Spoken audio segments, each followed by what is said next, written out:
Dakota. I'm going too fast, and it's brand new truck. Got a new bag, I just got some brand new bucks. Me in public, you don't even say what's up no more. Okay, I'm moving sluggish, cause that shit inside my cup, come on. Okay, we can pull up quick and make it seem just like Madonna. Just because I'm rich, this bitch gon' eat it up around. I got dollars, I tell baby I'm about business, pop your collar. I'm a problem since the day that I got in this, I've been ballin'. I went up and up and since then, baby, you been calling. Just don't get it twisted, baby, you know I was all in. Let me in before the night and I'll be gone before the morning. Let me hit before I get up in the sky because I'm torn. New bag, I just got some brand new bucks. Yeah. Too fast, I'm inside a brand new truck. Yeah, fuck it, I know that you see me upload. Okay, I'm moving sluggish cause this shit inside my blood, come on. Yeah, I've been moving slide. I think you know the most about me, why you moving shy? I'm addicted to this comfort, you can see it in my eye. Every time you told me you couldn't believe it, I ain't lie, huh? Pull up to that in my trip, demon in disguise, huh? I get it, then I flip, don't touch this demon that I drive. If I need it, plug gon' send that shit, all he know is high. On the right side of the heatway, I'm just trying not to die, right? We can pull up quick and make it seem just like Madonna. Just because I'm rich, this bitch gon' eat it up around. I got dollars, I tell baby I'm about business, pop your collar. I'm a problem since the day that I got in this, I've been ballin'. I went up and up and since then, baby, you been calling. Just don't get it twisted, baby, you know I was all in. You let me in before the night and I'll be gone before the morning. You let me hit before I get up in the sky because I'm torn. New bag, I just got some brand new bucks, yeah. Too fast, I'm inside a brand new truck, yeah. Fuck it, I know that you see me upload. Okay, I'm moving sluggish cause this shit inside my blood, come on.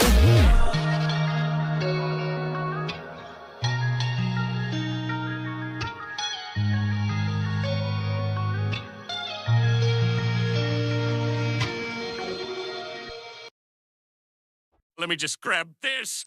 Yep, put that there, zap that. Grab this here little voice module, insert that, add the BBL, and oh my God, Karen, baby, you're back! Back with a vengeance, a Mac got extended. More than an arrest, I am snapping Avengers. Back from the dead, bitch, I came at the trenches. I'm scared and red, leave them dead, like redemption. And it's paint, pick a black red. And it's paint, pick a black red. And it's paint, pick a black red. And it's paint, pick a black red. You get up to die, ain't no rich and no the foot. Yeah, I came from the bottom, baby, I'm not getting stuck. We said lean by the leader, like whoop. We said lean by the leader, like whoop. Yeah, cookie cake crab on the stove with a formula. We been in bikini, Jenny ready to. Sipping on the leany while I'm leaning at the passenger. Pumping up a crutch like paparazzi almost every more. It's like it's Biggie versus Tupac, it's no Biggie, I smoke Tupac, so my shit is told, it's a new track. I own the city and they know that. Drive by on your whole crew. Wi-Fi guys did a bad, did a drive-through. Sending you a nut slut, plus you a hoe too. I know you getting balls dragged down your like Goku. Don't get me started on that crowd. He the father of the year to that tubby little slide pearl. I let my husband fuck you as a joke. Shit, I would say kill yourself. You'd probably break the rope, bitch. I'm eating burgers made of light, yeah. This my buzz and this my light, yeah. But this bitch out with my woody on the kitchens like I'm Cuddy. Mr. Krabs, you know I'm right here. Puppy so racy, a peasy. I got the mag, I press delete. I press the trigger of the crab, man. I'm itching for the curse like I had an STD. You not a crab, you a rap boy. Talking to police, huh, fat boy. I catch you when he lacking at the traffic in my chopper automatic, so you know it's gonna clap. I got pearls on my neck, I'm in the Tom bucket. I got pearl giving nigga, see a calm bucket. You already saw these dipping, you can't unsunk it. Your daddy crapping, I'm a demon, he should run, Rory. You get up to die, ain't no rich enough to fuck. Yeah, I came from the bottom, baby, I'm not getting stuck. We said lean by the leader, like whoop. We said lean by the leader, like whoop, yeah. Yeah, let's talk about the sponge too. How the fuck a fully grown man doing kung fu? Plus I heard him round that clam. Him and Squiddy hit that can and he showed him what that tongue do. Back with a vengeance, a Mac got extended. More than an arrest, I am snapping Avengers. Back from the dead, bitch, I came at the trenches. I'm scared and red, leave them dead like redemption. And it's paint, pick a black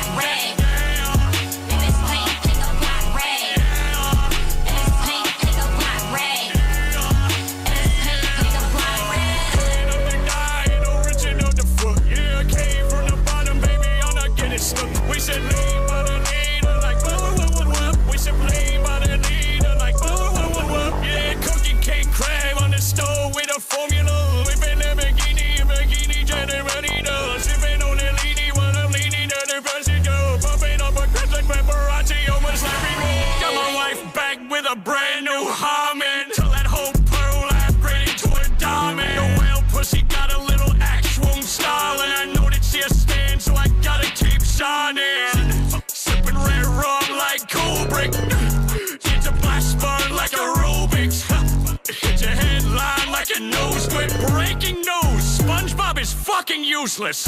I saw your fucking comments on my vid, bitch. Saying I can't grape, I'm a bitch.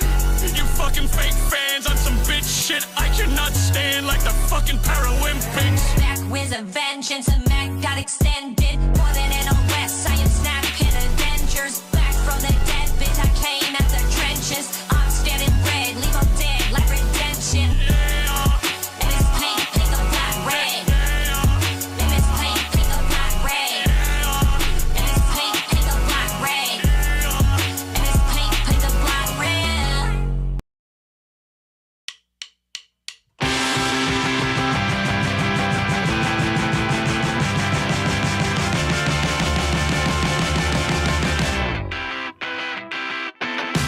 It's been a while, I've been out on my own. I get a little anxious when you call me on the phone. Somebody said that it fades away, but in the interim it was hard to see that way. It's been a while, I've been out on my own. I'm in denial about living life alone.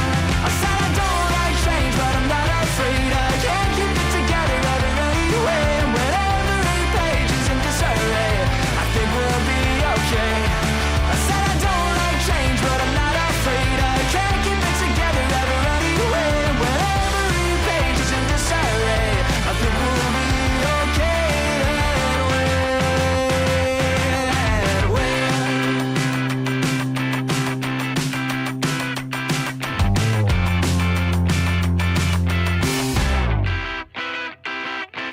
I thought I'd change when I got older, but the same year came over and over, and the only change that I could feel was the aging of my bones. And then one October, when the sidewalk home was covered over, well, I don't know the method, but you pulled right from below. It's been a while, I've been out on my own. I'm in denial about living life alone. I said I don't like change, but I'm not afraid. I can't keep it together every way. And when every page is in disarray, I think we'll be okay. I said I don't like change, but I'm not afraid. I can't keep it together every way. And when every page is in disarray, I think we'll be okay that way.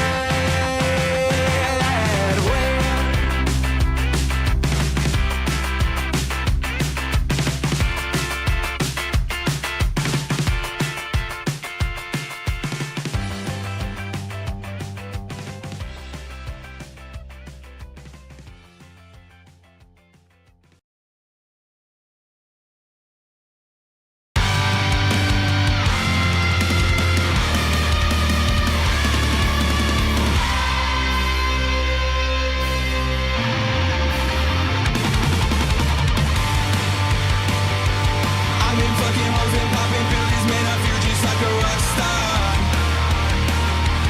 All my brothers got that gas and they always be smoking like a rock star. Fucking with me, call up on the Uzi and show up, and then the shot dies. When my homies pull up on your block, then make that thing go grata-ta-ta. Switch my whip, came back in black, I'm sorry, saying rest in peace of Bon Scott. Close that door, we blowing smoke. She asked me light a fire like a Marsan. Act a fool on stage, probably leave my fucking show in a cop car. She was legendary through a TV at the window of the montage. Cocaine on the table, liquor pouring, don't give a damn. Dude, your girlfriend is a groupie, she just trying to get in. Saying I'm with the band. Now she acting out of pocket, trying to grab up on my pants. For the bitches in my trailer, see they ain't got a man. And they all brought a friend.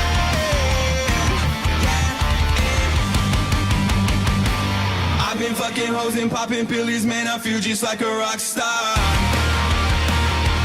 All my brothers got that gas and they always be smoking like a rock star. Fucking with me, call up on the Uzi and show up, and then the shot dies. When my homies pull up on your block and make that thing go grata-ta-ta. I've been in the hills, fucking superstars, feeling like a pop star. Drinking Henny, bad bitches jumping in the pool and they ain't got on no bra. Hit her from the back, rolling on the tracks and now she's screaming out, Lord Mas. They're like, Savage, why you got 12 cars and you only got 6 cars? I ain't with the cake and how you kiss that. It's 14 pages. Looking like a whole stack. Green hundreds in my safe, I got old racks. LA bitches always asking where the coke at. Living like a rock star, smash out on a cop car, sweeter than a pop tart. You know you all night. I done made a hot shot, never used to trap hard. Living like a rock star, living like a rock star. I've been fucking hoes and popping pillies, man, I feel just like a rock star. All my brothers got that gas and they always be smoking like a rock star. Fucking with me, call up on the Uzi and show up in them the shot toss. When my homies pull up on your block and make that thing go grata-ta-ta.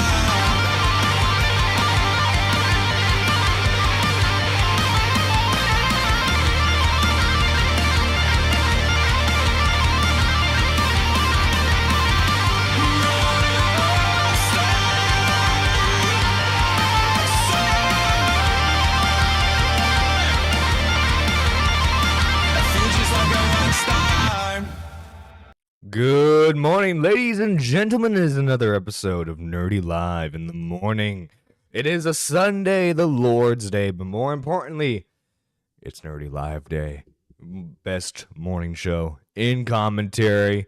Good to see you all in chat today. Let's see who we got here. We got Cool Anime Girls. We got Wookie Z, who, by the way, just became a Super Nerd 1. Thank you, Wookie Z, for becoming a member. Guys, if you're interested in becoming a member, by the way, Super Nerd 1 is just 99 cents. It's less than the dollar menu now, or rather the value menu now on most fast food places. We got Neon Tryon. We got... Who else we got here? We got Mr. Gamer. We also have Johnny Hex. We got Kangaloope. Hello. Hope you guys are doing well this morning. I just had a 16-hour shift yesterday. I didn't get home till about 3 a.m. And don't worry, Sonic EXE did not attack me. But holy hell, I was fucking tired. Now, obviously, 16-hour shift. You know, I was a little busy, but I did see something very interesting come across my timeline, and that is this right here. Apparently, Manchi is getting desperate for money, even though no one is going to hire him. I'm on Cameo again, 50% off my videos. Now this is Bo Blacks, Bowie, Josh, Josie, whatever you go by nowadays.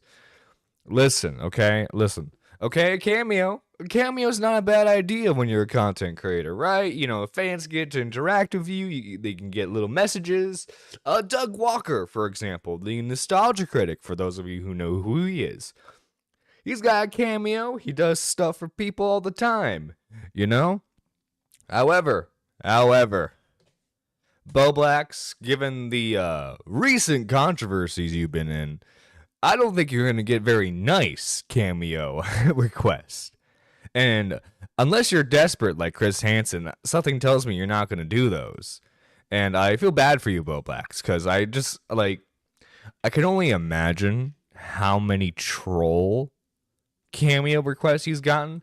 How many of those how many Cameo requests do you think he's gotten where it was like, listen, okay, you gotta say Nicholas Diorio is like the king or something like that, right? I can only imagine. Now, something else interesting popped across my timeline yesterday. I wasn't able to watch any of it, but apparently Paul Riveter came to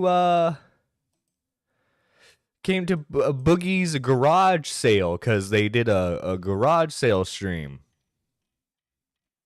And yeah, hey, it's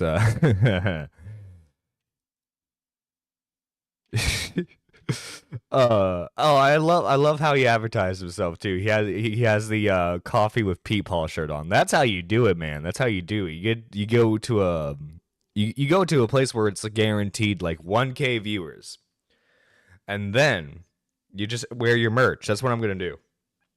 Do you think Bowie would even moan Nerdy John over and over again to haunt you dreams in cameo? God, I hope fucking not. I hope fucking not. I swear to God, if any of you pay for that, I'll ban you from chat. To be fair, if you're making money, even if the trolls are depending on the price, no, Peepaw, that's cursed. Well, no. This is the thing, though. I don't think Bo Blacks would be willing to entertain the troll cameos. I mean, I could be wrong. I mean, Teddy, oh yeah, you guys might not know. The Teddy is like a chatter, right? He's mostly around like the bike nowadays because well, I run a morning show and he's not really available in the morning. But he likes doing the Chris Hansen cameos, right? And so I'm curious to see if if Teddy will purchase a cameo from him. We know who Teddy is, Nerdy, a little. Oh yeah, that's right. I forget he's also in the K-Hux chat. I'm mostly familiar with him with Mike's chat nowadays. But no, yeah. Peepaw went to the garage sale, and hang on, I think we have a message from Peepaw. I think it's about the garage sale. It's about a minute long. Let's watch it. Hey, just a little quick thing here for the Twitter. For the Twitter? Just finished with my little road trip. Be looking for a vlog, whatever type of thing. When I can get home and get all the videos and pictures and stuff, compiled and put together and edited. I'll get that out as soon as I can. But anyway. I love how Peepaw talks. Listen, we gotta compile, we gotta gather all the information, all the pictures, all the videos. You can't just say he has to edit a video. It's like we gotta compile all the information. I love Peepaw. Thanks. I want to say thanks to the Toxic and his awesome chat for hell yeah. Hanging and going on this adventure with me today. I appreciate it. And thanks to Boogie and you and your lovely fiance, Miss Desi. Oh God, he met Desi. Oh God. You see, if I ever met Desi, I'd be like, listen, okay, blink twice if you're being held hostage. That's what I would do. Blink twice. We're wonderful and gracious. I appreciated that. Anyway, see ya soon. Oh God, what was Boogie selling that in that garage sale? Was it like Funko Pops? Was it Magic the Gathering cards again? Well, $9.63. What price are we talking about here? So that's like $9. That's what are we talking about here? I'm confused. Oh, you're talking about the cameo prices. You talk about the cameo prices. Blink twice if you need help. Yeah. W Peepaw. Yeah, I'm glad Peepaw's getting out there making content. That's not just like wall smashers. No offense. No, okay. When I say that, I'm not trying to diss Badwick. I'm not. But obviously, stuff like wall smashers is very limiting. I mean, it looks like it's fun, but it's very limiting when it comes to like being able to grow, because you're just talking about glub shittos from the community, right? So it's like you might get like a small dedicated audience, but in terms of expansion, it's not gonna go anywhere. Anyway, guys, let's talk about everyone's favorite subject, essay. Hey, by the way, guys, I'm just gonna warn you now. This stream is gonna be like just watching internet verses, because Connor, he does a very good job gathering up all the information when it comes to a topic, and putting it into a bite-sized video for leeches like me to watch. So yes, we're going to be watching Connor's video about the situation, because again, Glub Shido here, and I'm feeling lazy today. So we're gonna be learning about the Saberspark Allegations, video by video. So this is gonna be very entertaining. We got some very, very unique characters that were involved in this story, besides Saberspark himself. By the way, who here is familiar with Saberspark? Do you guys even know what kind of content he makes? Let me show you the type of content Saberspark makes. You see, what he does is he'll take a weird animated movie, right? And then he'll like do weird thumbnails with it. Like, oh my god, the first video from 3 weeks ago is The Uncomfortable World of Censored Cartoons, and it's just a fucking total oh wait, you can't see it. Hang on. Actually, it might be better if you can't see it. But like one of the videos is the uncomfortable, like the thumbnail is the total drama scene where the girl's topless. It's censored, of course. I mean, censored in the show, but like still, like this guy just makes like the weirdest clickbait thumbnails of all time. And I think that's just how he gets the majority of his views. It's just like weird clickbait thumbnails. But I have watched him in the past. I didn't realize he like modulated his voice until seeing what was it? LS Mark does that podcast with his wife. They interviewed him, and it was like really high pitched. Like, yeah, oh my god. He kind of does the Mama Max thing where it's like he just like pitch shifts his voice. But yeah, guys, let's delve into these topics and learn all about SA. 95% about completely unrelated topics and filled it with memes and got a whole bunch of controversy as a result, which ended up having her private everything. Welcome to the internet versus Saberspark. Are you covering the forgive me, I can't pronounce his YouTube name. Yeah, I'm gonna talk about that soon enough. But those are hilarious. To start, as a preface, everything in this video is allegations. Take it with a grain of salt, and please do not harass anyone involved. But it begins when Brony Fandom tweets out, "Trigger warning, mentions R. The following is a testimony of R by coerced consent between Saberspark and the victim in said testimony. There were 2 isolated incidents, in 2012 and in 2013. This will all be in a video expose by I Love Kim Possible a Lot." That's their YouTube name. I love Kim Possible a lot. This is the type of caliber of people we're dealing with here. Listen, I'm not I'm trying to be nice this morning. But holy shit, man. Holy shit. I love Kim Possible.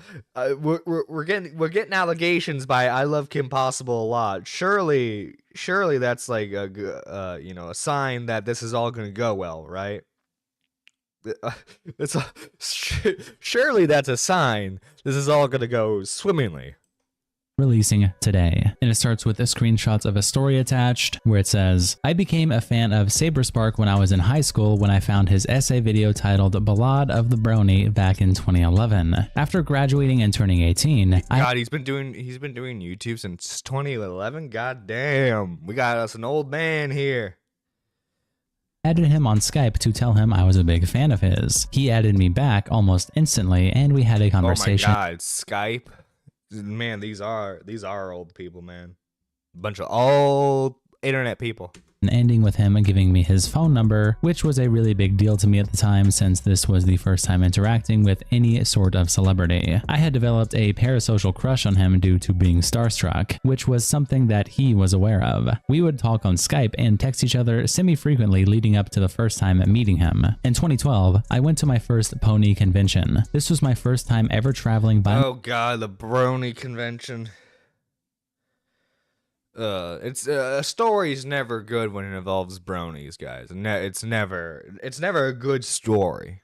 myself and was soon after the two of us became friends. When I met up with him in person, he invited me to his hotel room and he showed me the video he was editing on his laptop, causing me to internally geek out. I was really nervous being alone in a hotel room with someone I was a huge fan of and had a crush on, but I tried to play it cool. He was 4 to 5 years older than me, making me feel more nervous and out of place. He would bring up the prospects of the two of us dating and how it didn't feel right for us to do so. After that, he almost immediately initiated making out with me and guided me to his bed. Listen, we can't date, but we can do other stuff. In this moment, he did not directly ask me for consent. I was thrown onto his bed and he would insert himself into me. Saberspark was also significantly larger than me, as I was an 80-something pound 18-year-old girl, so I physically could not. Damn, she calling him Big Bag. She's calling him Big Bag. Not to stop him. I felt extremely nervous and uncomfortable because I had never experienced having any sort of intimacy with someone I was not dating before, much less someone I just met. I was very new to meeting people online in general. At that moment, I lay there, disassociating, as it felt very wrong while trying to rationalize it in my head to convince myself it was a safe and normal encounter. He rushed off to clean and finish himself and came back to the bed and offered me a handshake saying, "Friends?" This would cause me What the fuck? What the fuck? He's just like, yo, I know I just fucking plowed you, but handshake? Friends? Like, okay. Just like imagine, right? You have like an encounter with someone you're attracted to, right? You have an encounter, you guys do the deed. Let's say hypothetically both parties are satisfied with what happened, right? Imagine though they just extend their hand and just like handshake. Friends? Like what the fuck? for the rest of the events to feel that I was taken advantage of and ashamed of myself for not trying to stop the interaction. Though I tried pretending I was fine to everyone around me. I was and still am demisexual, and being put in that position was not something I wanted. I maintained the friendship until a second occurrence happening at a completely different PonyCon in 2013. Sperm handshake all around, bro. Oh my god. This time we met in a public space but had no one around and talked for a while. He kept bringing up the prospects of us starting a relationship, but how it felt wrong. He would grab my hand saying how it felt so right, only to push my hand away saying, "But so wrong." I had decided that my crush on him was something Oh my god, yeah.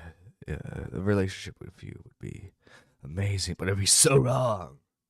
What's so wrong about it, Sabersparks? What's so wrong about it? They're an adult. What the fuck? Why are you trying to be weird? Allegedly. Remember, this is a twit longer about a situation from like 10 plus years ago. So keep that in mind. I'm not saying the victim's lying. Not saying that they're telling the truth. I'm just saying, guys, make sure keep an open mind. Keep an open mind so far. I needed to get over because I felt that my emotions were being toyed with. He then suggested going to a more public space around others, and we went into an elevator to go to the lobby of the PonyCon hotel. As soon as the door closed, Saberspark forcefully shoved me against the wall and shoved his tongue down my throat. It scared me and actually hurt. What the fuck? What the fuck? Is he trying to create like his own like movie scene? Soon. That's like a scene out of like a romance novel. It's like as soon as the elevator doors closed, he pinned me against the wall, started giving me tongue. It's like, what the fuck? Triggering another attack of disassociation. Once again, he did not ask for consent when throwing me into this situation. Once the doors opened and people were present, this led me to feel very embarrassed. He got off me and took my hand. I will say, man, maybe like, I don't know, especially if like, again, if what they're saying here is true, hypothetically, right? I don't know, like usually like you can tell with body language whether or not someone's like familiar, like if someone's like okay with you doing something. Or like, I don't know, the whole like pitting someone against the wall kind of thing and kissing them. Usually that's like something you do when like you're like very familiar with the person, and like, wow, it seems like these guys talked a lot online. Seems like they met up very few times, so it's just like I don't know, kind of weird. Sabersparks trying to recreate 50 Shades of Grey, 50 Shades of no. Like everyone said too, he would have been a lot less subscribers than he does now. It just seems weird too. Yeah. I don't know. It's weird situation for sure so far. Hand and guided me towards the stairs to go back down to where we just were and into a men's restroom where he pulled down his pants and guided my hands and head to perform oral S on him. I was afraid of denying him because of past experiences with SA, so I did it to get it over with without wanting to cause a problem. Okay, past experiences with SA. Is she talking about how like Sabersparks SA'd her, or it's like other people have SA'd her? Either way, it's awful, right? Either way, it's awful. Would finish on my face, apologized profusely, and then offered the same handshake as he did at the con I initially met him. The offering of the handshake is so weird. It's like, hey, I know you just fucking blew me, but handshake, friends. Like, dude, you know what? Next time I have someone over, I'm just gonna like handshake. Like, what the fuck is this? What the fuck, man? What the fuck? Saying friends. Despite pretending I was fine, I had slowly begun pulling away from Saberspark. I cried that night while staying with a friend, but waited for that friend to fall asleep so no one could hear me, and I would cry for months, feeling ashamed of myself for putting myself in a compromising situation with someone I hardly knew. Bernie continues her post by saying, this person wishes to remain anonymous, though can be reached for questions at thesunmouse5. This story, as well as more, will be included in the previously... You see, a lot of people have been speculating on who the accuser is. I don't think it's been revealed yet, but I've heard people predict that it's like another like animation / brony YouTuber, which I wouldn't be surprised by. That's one hell of a handshake. I know, right? Well, fucking hell, man. Everyone is acting like he proved his innocence. Saber's response video was utter dog shit. All he did was vehemently deny any SA happened. Well, it's like it's those types of situations. It's weird because this is what from like 10 plus years ago, right? So like you've had like a casual hookup several times with a person, right, who's now claiming SA. Again, I'm not trying to say the victim's lying. I'm not trying to say the victim is wrong or right. But it's like this is a situation from 10 plus years ago. So like, unless like they saved everything from back then, I like it, I don't know. It's you can't prove a negative, right? You can't like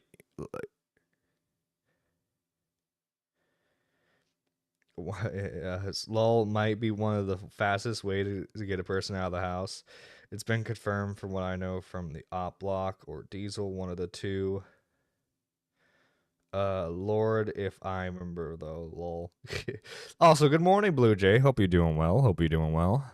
Mentioned a video expose by I Love KP a Lot releasing later today, and the statement continues by saying, I had always felt taken advantage of by him and tried being friendly and pretending nothing was wrong because it was all I knew how to do. I would blame myself for the interactions for years, only opening up to a close few people, questioning if consent was implied because of my crush and unwillingness and fear to outright try to stop the advances because of how uncomfortable I felt. I understand that there is a possibility that he felt consent was implied because he knew I had a crush on him. However, he not once asked me for consent directly, and I was instead thrown into these SWL encounters, usually very suddenly. There were no discussions about the power dynamic between us as a popular content creator and a fan at any time, and my parasocial connection to him and not power dynamic discussions is more of like a recent thing, right?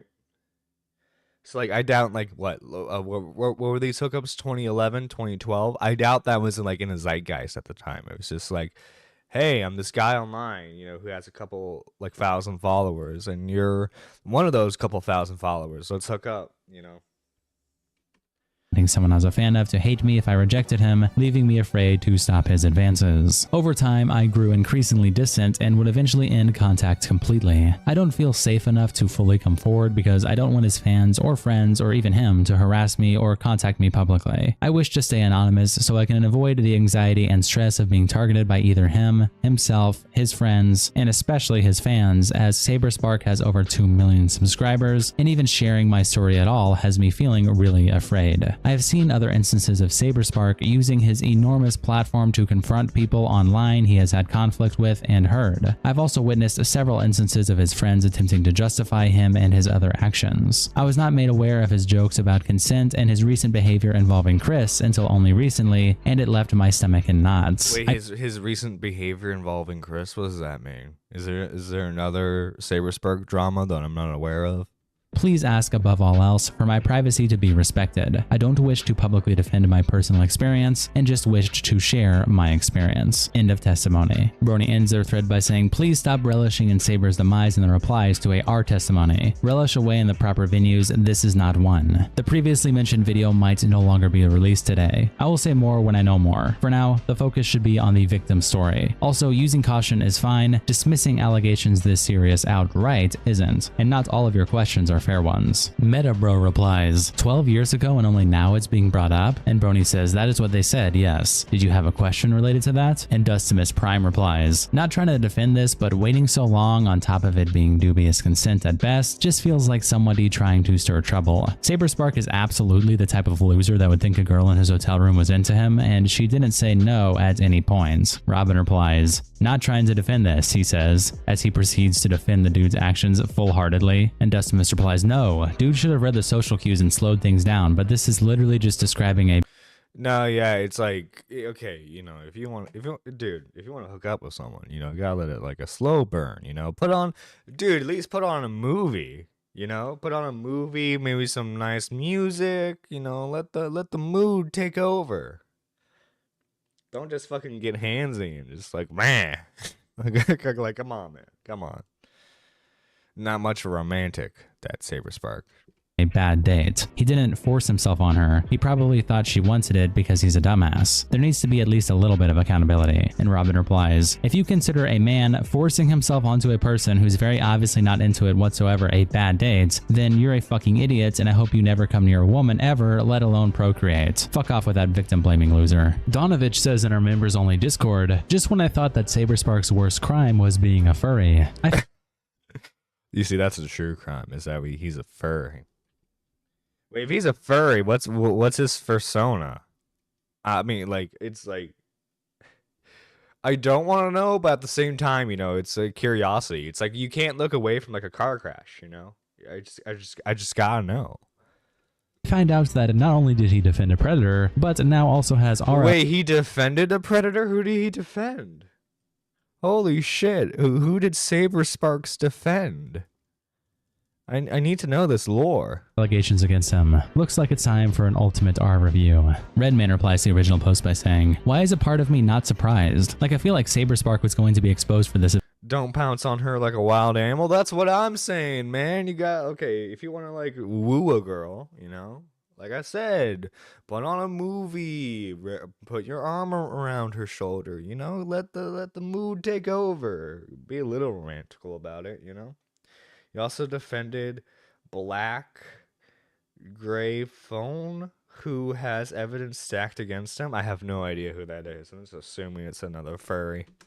Eventually. I've seen so much controversy around famous YouTubers, Twitters, and others that if there's anything I learn, there's always more shit going on with them under the surface. And Brony replies, they still exist when the cameras aren't on. It doesn't instantly mean they're doing something awful, but what you see of them rarely ever includes what they would want you to see. You see, this is why I'm upfront about how much of an asshole I am, so that way no one's shocked. Ezra replies to OP by saying, why is the victim barely coming out now? Do you people hear yourselves? It's not exactly something that's easy to handle. Meatball quote tweets Brandy with these images in the caption. Someone opens up about their horrendous experiences with a content creator and this is how people react. Showing someone saying, Saberspark exposed? This is the greatest day of my life. This is and another one, Saberspark is a artist. Sending all sympathies to what the dude, this is so fucked up. What the fuck? victim. And another meme saying, fuck off forever, Saberspark. 1 second into a Saberspark video, I have a hole in my brain. And finally, Saberspark gets Sabersparked and everyone fucking explodes. And Gabriella replies, and don't forget that when someone you disliked for being annoying gives you a good reason to dislike them, like, please read the room. Not Deirdre says, I found this YouTuber slightly annoying, and now that they're accused of rape, I have a good reason to hate them now.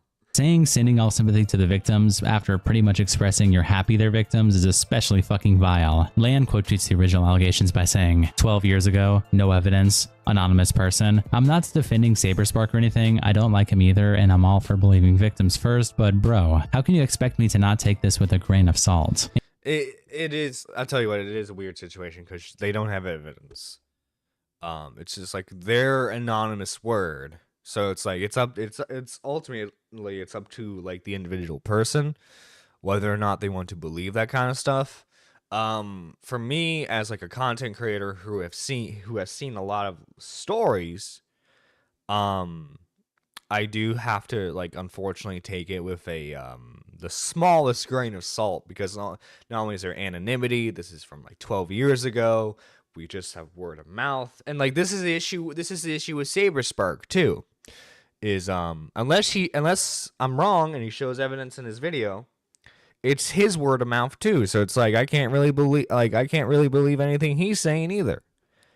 You know what I mean? And granted, you know, it's not like nowadays, because like again, this was from like 10 plus years ago. It's not like people had the idea of like screenshotting everything so that way they could like later prove what happened, right? I'm sure these were like from like their point of view, these were like completely like quote unquote like innocent conversations that they were having, and they didn't think of like screenshotting them because that's not what you did back then. Yeah, it's a he said she said situation, which is like unfortunately like those are like the worst types of situations, you know. Because ultimately it comes down to, well, do you want to believe the victim? Do you want to believe the person being accused? Me personally, I'm just having fun here. You know, I want to make some jokes. And Yorkley replies, I'm not defending Saberspark, but... And Lan says, you can't label me as a Saberspark defender just because I have a nuanced view on the situation. That's not how this works. Bloombox quote tweets Bernie by saying, it's very ironic for Saberspark to make these videos on creators being creeps while defending a creep and possibly... Wait, he made like commentary videos? What the fuck? Okay, sicko, creep, predator. I had no idea Sabersparks made like commentary videos. Is this like on a secondary channel or is this on his main channel? Holy fuck.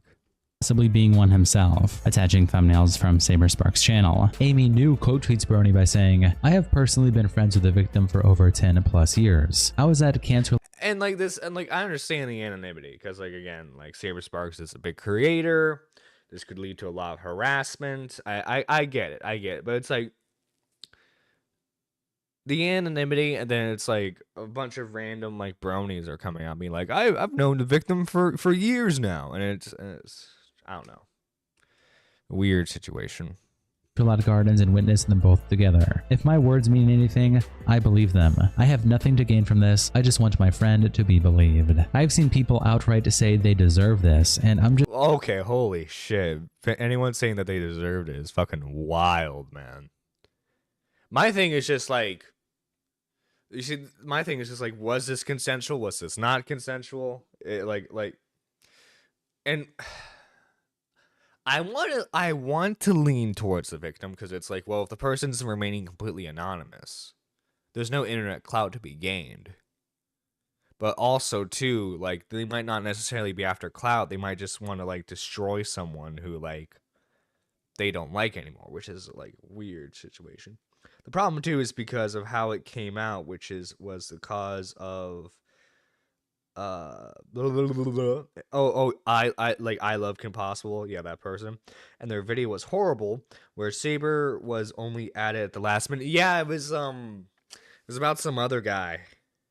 Nope, he made a video covering cartoon creators that turned out to be pedophiles, and it was only because she didn't like that he didn't fire a guy because the guy made a joke about her over a decade ago. Nope.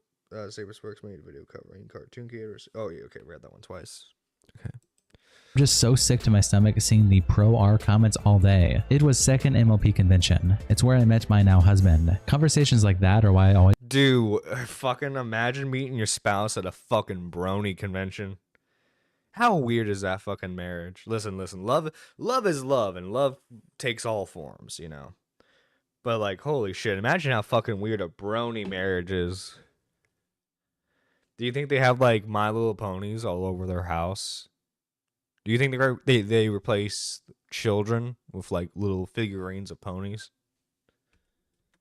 offer to staff when I go to cons. It's a lot. Things I've seen in person are why I speak out so much. I just wish I could do more. I wish I could have done more. Then some people asked the Sun Mouse questions, which is the account that is allegedly the victim, when Alex tweets out, "Hi, if you're able to answer and this." you see this is like weird because it's like, well, we want the victim to remain anonymous, you know, but then they link an account, which granted, I don't know if it's the actual like person or if it's just like the brony who brought the allegations, and it's just like a different account. I don't know. It's weird to link any questions that they have to a specific Twitter account. Love is love. I'm sure R. Kelly would agree. The only thing that keeps being weird to me is the first situation wasn't consensual. Why would you keep talking to the person and meet up with them again? Okay, I know that might be getting a little weird. Well, it's like, I don't know, psychologically. It's like, I don't know. I've had people who like, oh yeah, this, like they didn't realize till much later on that like what this person was doing was awful, you know? Like I don't know. These types of situations are kind of complicated. Because like psychologically I won't say she was completely obsessed with him, but obviously she was infatuated with him, right? And so like she might have just brushed off this behavior and was like, well, you know, I like him and stuff, so it's like I'm sure this is like only a weird one-time thing. But I don't know, like these types of situations are complicated. Victims, obviously more often than not, when they're in the middle of the situation, are not in the right headspace because of their obsession with the person who is doing these things to them. But yeah. The Sun Mouse 5 person is leveling the allegations, so it's like directly their account, which is super fucking weird. Super fucking weird. Yeah, we want the person to remain anonymous, but like here's a Twitter account where you can harass them. You know, it's, I don't know, I don't think that's a good move. This question, I think what they should have done was be like, hey, if you have any questions, just tell me them, and then I'll ask so and so. You know. do you have some sort of proof that you met Saber in the form of text logs or something of the like without it showing who you are? And the Sun Mouse says, hello, I'm sorry for not responding. They are also a content creator, aren't they, mister? Or am I remember? The speculation is that they're another content creator. Sooner. Skype unfortunately wiped every chat log. I do have proof of us both attending these two events in our association. However, it would show who I am. And Okidoki says, and that's the problem. Then that's the problem is that like, okay, the evidence you do have kind of incriminates you on like who you are, which is like, I don't know. In that instance, it's kind of weird. Do you keep your anonymity so that way you don't get harassed, or do you show the actual proof that you at least attended a con with this person? Which, by the way, I believe that they attended it. I believe fully that they attended the con. You know, I don't think that part of the story is like up for debate at all. But obviously, what's up for debate is whether or not the encounters were completely consensual or not. Which, if we're taking the victim's word for it, just sounds like the Sabersparks was a fucking horn dog and was just like, let me just jump into this. Like, fucking hell, man. Like, you see, this is why when you hook up, guys, you gotta act like a gentleman still. You know, you gotta set the mood. You can't just like fucking jump into it. Holy shit, man. You know. you know, you can just make the lady feel a little special. Like censor your face, right? It just seems like the guy had like his first taste of like internet fame, and it was just like, oh, I got this like fan who wants to like has a crush on me, and he took that way too. If we're taking her word for it, it seems like he was just like he got his first bit of internet clout. He had a fan actively like text him and like admit that they had feelings for him, or sorry, not feelings, like a crush on him. And then he was just like, well, let me just jump right into this. Like, holy shit, man. Right? And the Queen of Mean replies, there are still people who could recognize her by her body/outfit or recognize the setting. And the Sun Mouse says this, people could identify me. I know more people would believe me if my identity was revealed, but I just can't handle it emotionally. And Alex, yeah, you see, that's the difficult thing. It's just that surprise, surprise, most people who are in these cartoon and like brony fan bases are not like the most mentally stable. And so like, I mean, and again, I mean, I can't necessarily blame her for wanting to be anonymous because, you know, Sabersparks is a big content creator, and so like obviously not all fans, but like the diehard hardcore fans are gonna like harass her, right? And that's just, unfortunately, that's the reality of like when you try to like tell your story online, is that you're gonna get assholes who are like, who question the validity and like harass, not just question, but like harass you, right? But you see, like, my thing isn't like to question, like, my thing isn't questioning whether or not they went to the conventions. I believe they went to the conventions, but the thing is just like how consensual were the encounters? You know what I mean? Okay, Phil DeFranco. What the fuck? Why are you calling me Phil DeFranco? That's worse than calling me a slur. Mysterious K. You might get that mod wrench taken away from you. says, is there any form of evidence like a con badge you have? Can censor out the details. And the Sun Mouse replies with this image in the caption, about 5 years ago, I finally tossed all my con badges because I was moving and had too much stuff. I did find some emails appear where I was inquiring about talking to a guest there, and it's emails from 2012, September 18th, 17th, and the 26th from them at Canterlot Gardens, which is where the event was held. This is where the first incident happened. If I recall correctly, someone has pointed out that he confirmed his attendance to this event in his recent video. Then Brave Branch posted the tweet we just read on the R-YouTube drama subreddit. Let's jump in. Let's just jump into it.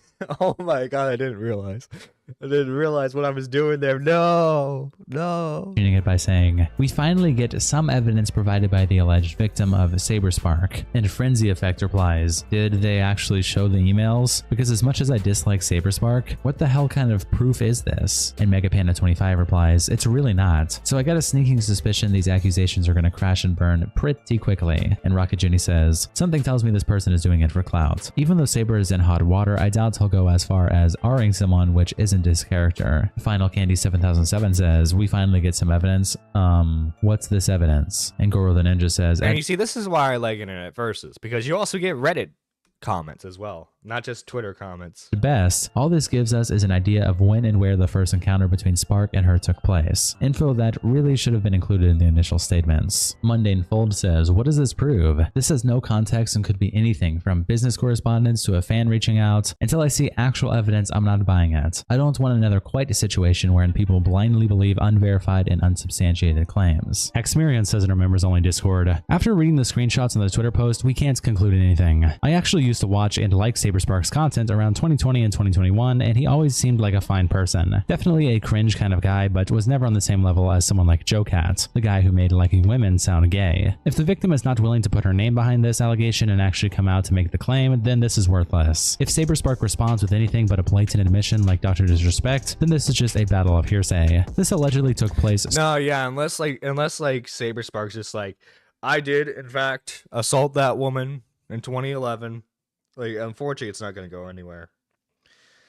You also sometimes get Instagram comments. Ooh, so long ago that any evidence of this occurring is probably gone now. This feels like this is just going to be a waste of time. The weekly slop topic for T channels where nothing will come of it. Then the video from I Love KP a Lot, which was mentioned in the initial allegations, drops, and as it's premiering and after it was posted, a lot of people gave a bunch of negative feedback to the video. Dude, the video was so bad, even the people who like fully believe that Sabersparks did it was like, holy shit, you made an awful video.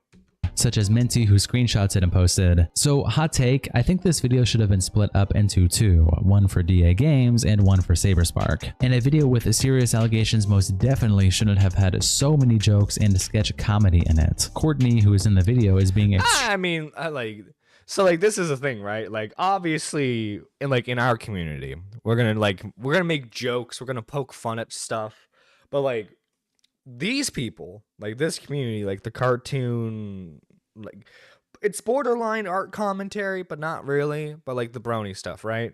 Like these people take these situations very, very seriously. And like, I Love Kim Possible, which is, I can't believe is like the actual username. Holy shit. I wish we knew. Honestly, you know what? Hot take. I wish we knew the person's actual name. So that way I can just say that and not, I Love Kim Possible. But I think I Love Kim Possible should have known how the community would have reacted to their fucking skits. I'm just a funny guy. I'm just a funny gal. Extremely unprofessional to a CSA victim who is offering a genuine criticism and concern about the video being a premiere. And she attaches chat messages of a super Saber be like, I did have sexual relations with.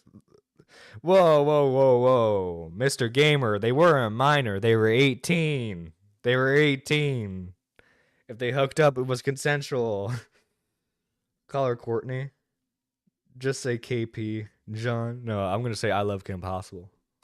Kirby lover in the chat saying, I just said this shouldn't be a premiere. That's it. I'm not discrediting the video. I'm not discrediting the evidence. I'm open to hearing it. And Courtney replies, then don't watch it while it's a premiere. I don't know, she seems like a Courtney. Says, again, it being a premiere comes off to me, as a CSA victim, as making the situation a spectacle. That's it. All I said. It is a goddamn spectacle. What do you expect?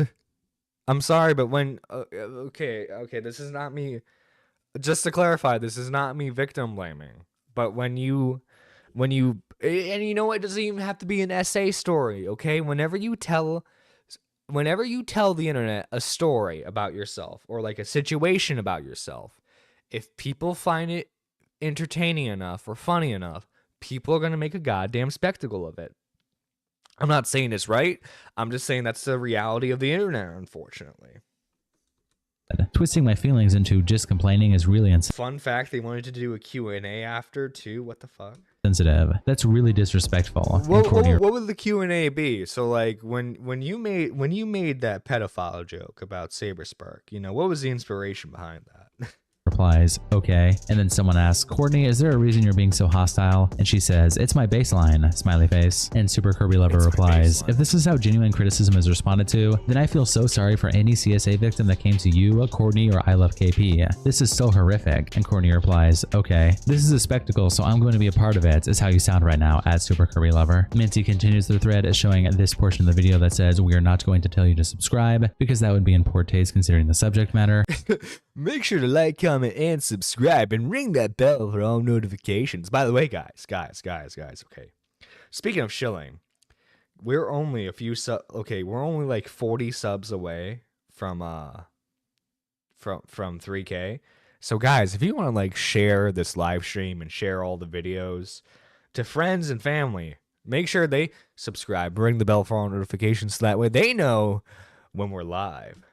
And captions it, half of this video was already practically in poor taste. This shouldn't have been advertised as a Saberspark video. This was 70% DA Games, 25% Lily Orchard for some reason, and 5% Saber. Why Lily Orchard for some reason? What the fuck? They got alligator. Wait, is Lily Orchard like the really creepy one? I think like Gamer from Mars made a video on them, or June the King. If I'm thinking of the right person. Coming in for the Saber allegations, there didn't seem to be anything new you wouldn't find from Brony's thread. Chris Chan, yes, really, coming into the chat and everyone going crazy over it for 20 minutes was— Wait, Chris Chan showed up? What the fuck? Chris Chan's watching this? Why include that in your video? I don't know. funnier than any of the actual attempted jokes in the video, by the way. Little Froky65 says in our members only Discord, women— Wait, what the fuck is that thumbnail? What ruined Saberspark and DA games? Re-upload. Who's the black guy? should be banned from making videos on sensitive topics. They are simply too emotional. Attaching the archive that is linked in the description. And Willie replies, I fear that if I click on this video, I will get multiple STDs. I think that, like, it's not only that you get the, like, STDs. I think you get a bit of, like, the tism too. You know what I mean? Then when this thread, as well as a whole bunch of other criticism, went viral, KP makes a tweet where she says, thanks for the video feedback. I'll enlist it and it will be retooled. I'll enlist it and retool it. And Singing Guy replies, why is it unlisted though? And KP says, there was criticism about the tone and I found it fair, so I'm gonna fix it. However, she continues to post when she then privates the video and puts out this. I've heard a lot of concerns about the recent video and want to acknowledge the parts of it that didn't land the way I intended. While it was reviewed by several people, including SA survivors, who were comfortable with the tone, I understand that other people's experiences are very different, and that's valid. This was my first time covering a topic of this nature, and I'm still learning on how to handle serious subject matters. First off, you should change your name from, like, I Love Kim Possible if you're gonna do, like, fucking commentary videos. I'm just saying. First time covering this, I'm still learning how to handle serious subject matters with the right level of care. I've taken the video down and I'm considering how to approach it more thoroughly if it's revised.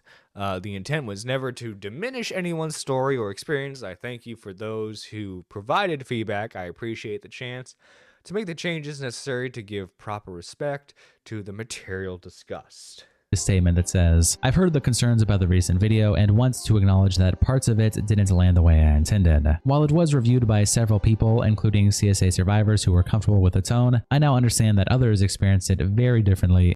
Subject survive. I appreciate his first time covering a topic of this nature. To be fair, I didn't get to watch the original video before it got taken down, but didn't you also cover the Lily Orchard stuff? SA is sort of the topic of both of those videos, right? And KP replies, I consider the Lily video different because Lily was covered many times before, so that I wasn't present. Oh my god, Lily, you see guys, Lily Orchard was already covered a bunch of times, so there was the chance of me getting information on was very low. But you see, this is why, like, if you're not comfortable being, or like if you're not smart, if you're not smart enough, you should never be the one to break the story. Okay, I'm a goddamn idiot. Okay, you're never gonna see me break a story. Okay, because I'm gonna get that shit wrong. Okay, you gotta know your limitations.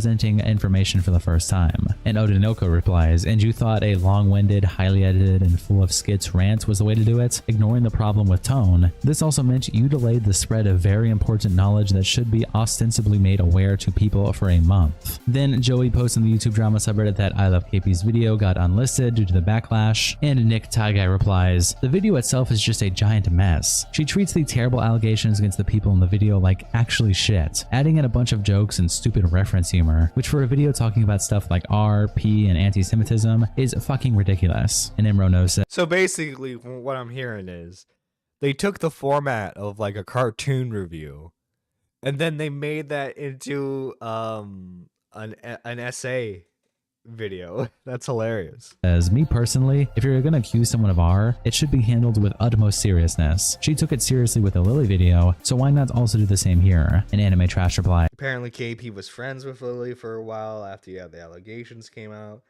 about what she did to her sister. What the fuck? What the fuck?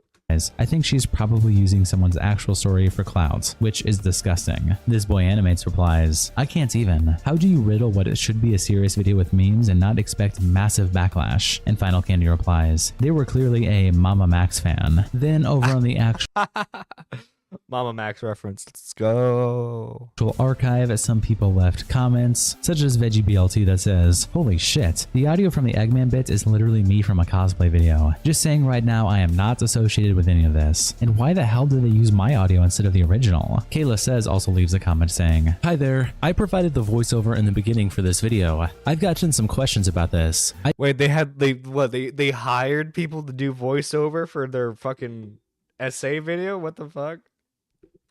I did a voice read for KP, who I'm mutuals with. They were looking for a VA and I offered. Didn't know what it was for and I'm not familiar with anyone involved. They gave me a trigger warning script to read and I recorded it. That's all I know. I was not Imagine, right? You're just like you're a voice actor and you're trying to look for work, and then you see a YouTuber is trying to find people for a video, and then you get involved in a fucking essay video. paid. I had no parts in this video's creation and I am genuinely out of the loop on whatever controversy is happening. Timmy Sweet replies, I can see why she deleted it. Question Blowman's quotes part of the video where she says, for some reason people think I'm unqualified to do this, and replies, correct ma'am. Brave branch post on the YouTube drama subreddit. Saberspark seems to be deleting comments commenting about the accusations. I checked the comments on his latest video. I know. You see, like the whole like deleting comments thing. It is like I'm not comfortable anymore accusing people of doing that because like especially like depending on how they type it, YouTube is very very censor happy with like YouTube comments and stuff. Like you could type something out and it will be auto hidden. You know what I mean? So like I'm not comfortable accusing people of deleting comments anymore. And I saw a lot of people talking about the accusations, but once I checked on it again, all of them were gone. Space Fluttershy replied, You probably won't believe this, but June the King provided voiceover in the video. No, he didn't. No, he didn't. This isn't surprising. No Any comments about him defending Black Griffin have been getting wiped for months. Not gonna lie, you'd be a good for the voiceover for a victim. Oh my fucking god! And then they approached them. And they essayed them. That's gonna be the voiceover. That's gonna be the voice. Months now, at least. This boy animate says, I understand him not wanting to live stream at this time, but if he's deleting comments, that's extra sketchy. And Player Sarah replies, how so? If he leaves the comments up there, his general audience starts dropping because they think he is guilty. Plus, based on the evidence we currently have, which is bordering on sweet fuck all. How did June the King get involved in this? If that's true, that's fucking funny. It's all just hearsay and rumors. I'm inclined to believe that it's all bollocks until we actually see something substantial. It's all shout out to bollocks. Our tier 3 members, internet representatives Akiko and Salsao. Thank you guys so much. All right. So that's the first video. We got more, guys. There's more to the Saberspark story. It's a never-ending fun fest of SA. It's just amazing. It's amazing, guys. It's awesome. It's so fucking awesome. Internet versus Saberspark's accusers. This is gonna be fun. And you on. This is gonna be fun. This video is a little longer, so buckle in, boys and girls. Grab a drink if you haven't already. Maybe grab some snacks. And if you haven't already, make sure you like, comment, and subscribe. Ring the bell for all notifications. And if you're feeling extra generous, become a member today for just 99 cents. Oh no, I remember what he did. Poor June. June the King. Poor June. In part 1 of the series, we went over the initial allegations levied against Saberspark by an anonymous Twitter user, also briefly covering the video that I Love Kim Possible a Lot put out on the situation, which caused her to get so much backlash she had to delete it. However, the story with the Saberspark's accusers seems to go a lot deeper, with Brony Fandones, the guy who posted the original accusation, going on long tangents on Twitter, even— oh my fucking god. Not the Twitter tangent. Leaking DMs between him and KP. Plus, KP herself is being accused of various things, such as being friends with Christian, which is why some— is that why Christian was in the premiere chat? Because they're friends? Say that he showed up in her live video premiere on the Saberspark allegations. And there's even— okay, guys. Okay, this is the question, though. If you had the chance to pretend to be Christian's friend to talk to him, would you do it? I feel like most people would say no, but there's a morbid few who'd be like, yes, I'll pretend to be friendly with Christian so that I can get all the weird stories. Speculation about who this anonymous accuser is, with one Twitter user claiming who they believe the accuser to be actually has victims themselves. Welcome to the internet. Holy shit, it's victimception. versus Saberspark's accusers. Again, as said in the first parts, everything in this video is just allegations. Please take them with a grain of salt and do not. Yes. Allegations, guys. Allegations are not evidence, by the way. Allegations are not evidence. Take the stories with a grain of salt. Not harass anyone involved. It starts when Sai quote tweets a tweet that they made screenshotting the thumbnail of the video that I Love KP a Lot made, where they say, what the fuck is this? Okay, so like, okay. I think this is supposed to be Sabersparks. I have no idea. Is this supposed to be Lily Orchard? I have no idea who these two are. Considering KP made this video with a premiere with an innocuous title and a sensationalist thumbnail that has her persona as the center focus, I'm going to guess proper. Okay, I'm gonna be honest. I don't give a fuck if it was a premiere or not. I don't give a single fuck. Okay, premiere. It's like an interaction for the chat. I don't know. From like a YouTuber's perspective, I truly do not give a fuck if it was a premiere or not. The point is whether or not if it was a good video, and from the looks of it, it was not a good video. Avenues were never even considered here. And they continue saying, I worry that these allegations I Love Kim Possible a Lot is bringing against Saberspark never went through any proper channels for justice because someone had clicks and clout in mind. And they quote to themselves again saying, you can't tell me I Love Kim Possible a Lot isn't doing this for clout when she has shit like this in the same video. She's exposing allegations of serious SWOL crimes. Thanks to RockDS in my Discord for clipping this, and they attached this clip. Announcement! Shadow the Hedgehog is a bitch-ass. Is this the audio the one guy was talking about? He pissed on my wife. That's right. He said his dick was this big, and I said that's disgusting. So I'm making a call-out post on my Twitter.com. Shadow the Hedgehog, you got a small fucking dick. It's the size of this walnut, but way fucking smaller. They continue. You know what the worst part about this is? It wasn't even funny. Like, if you're gonna include skits in your video about SA, at least make them funny. That wasn't funny whatsoever. It was just a shitty edit. Saying, as I suspected, I Love Kim Possible a Lot attacked these serious allegations onto a video she was already making about Saberspark. She knew about these allegations for a month. You see, if she was funny, no one would give a fuck about the skits. They weren't funny was the problem. But hey, it was hire a writer if you're gonna do comedy like this. Really important that she edited into her big video first, and it has just a chat message from KP saying, most of the video was done before the Saber SA victim. And finally, they quoted themselves one last time saying, I wasn't meaning to live tweet this, but Chris Chan, the literal motherfucker, is in KP's chat. Someone she... That's gonna be his forever internet title. Chris Chan, the literal motherfucker. Is known to interact with favorably. And it's Chris saying, I feel like shit this has gone on for far too long. We even have people in power who are just as bad and worse. And dude, I need Chris Chan to like comment on like commentary topics. I need Chris Chan to start making commentary videos. Imagine how fun that would be to get Chris Chan's input on like the Mama Mac situation or the H3 drama. Dude, that would be so fucking funny. And it just makes me feel more than sick. If you don't believe me, Chris Chan has drawn fan art of her, and she's interacted with Chris. Dude, he's drawn fan art? Let's fucking go. This on Twitter and seemingly. That's how you know you've made it. It's when someone makes fan art of you. In private, quoting a post from 2019 where KP asks Chris Chan and says, check your email, yo, and then attaching this image here of two ponies that says to I Love Kim Possible a Lot from Christine Chandler. And it's one saying, you are a cool pony, KP. You've totally been through your share of life too. Congratulations, you've made it. And KP responds, thank you, Nightstar. And the date is 2017. And finally, they attach this image with the caption, most of the time it's Chris replying to I Love Kim Possible a Lot, but she's never blocked.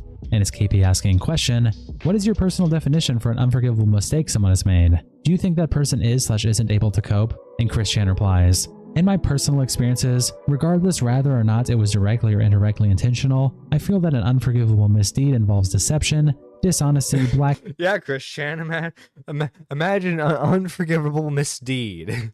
Surely you have no experience with that whatsoever. Blackmail and lack of better wisdom, kindness, tugging, and even violent intentions. Do not fake relationships, people. The backlash...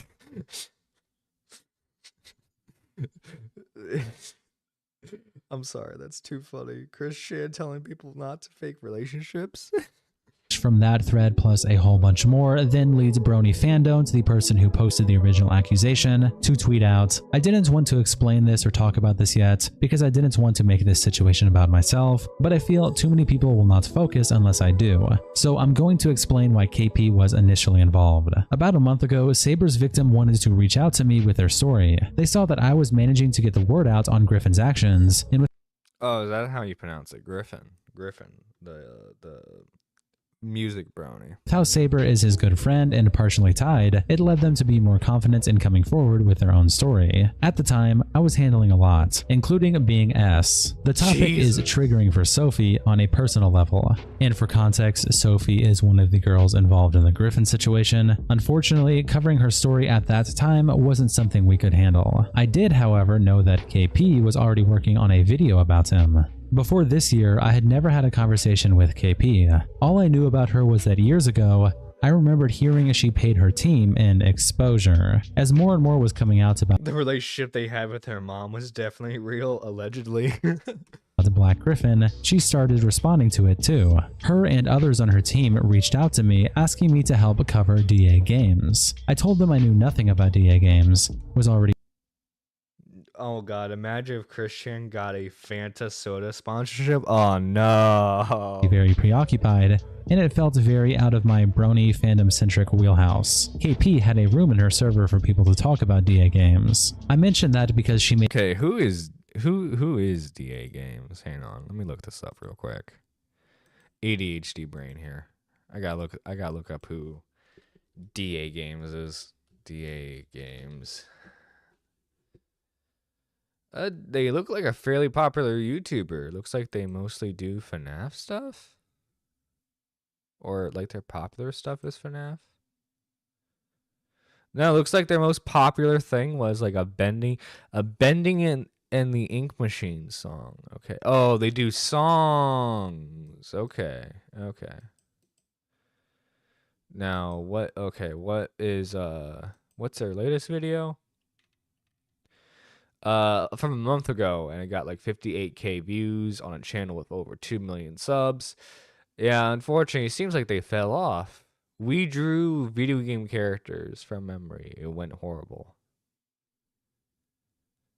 Okay. Alright, this looks like a really generic YouTuber. If they did anything bad, shame on them. Shame on them.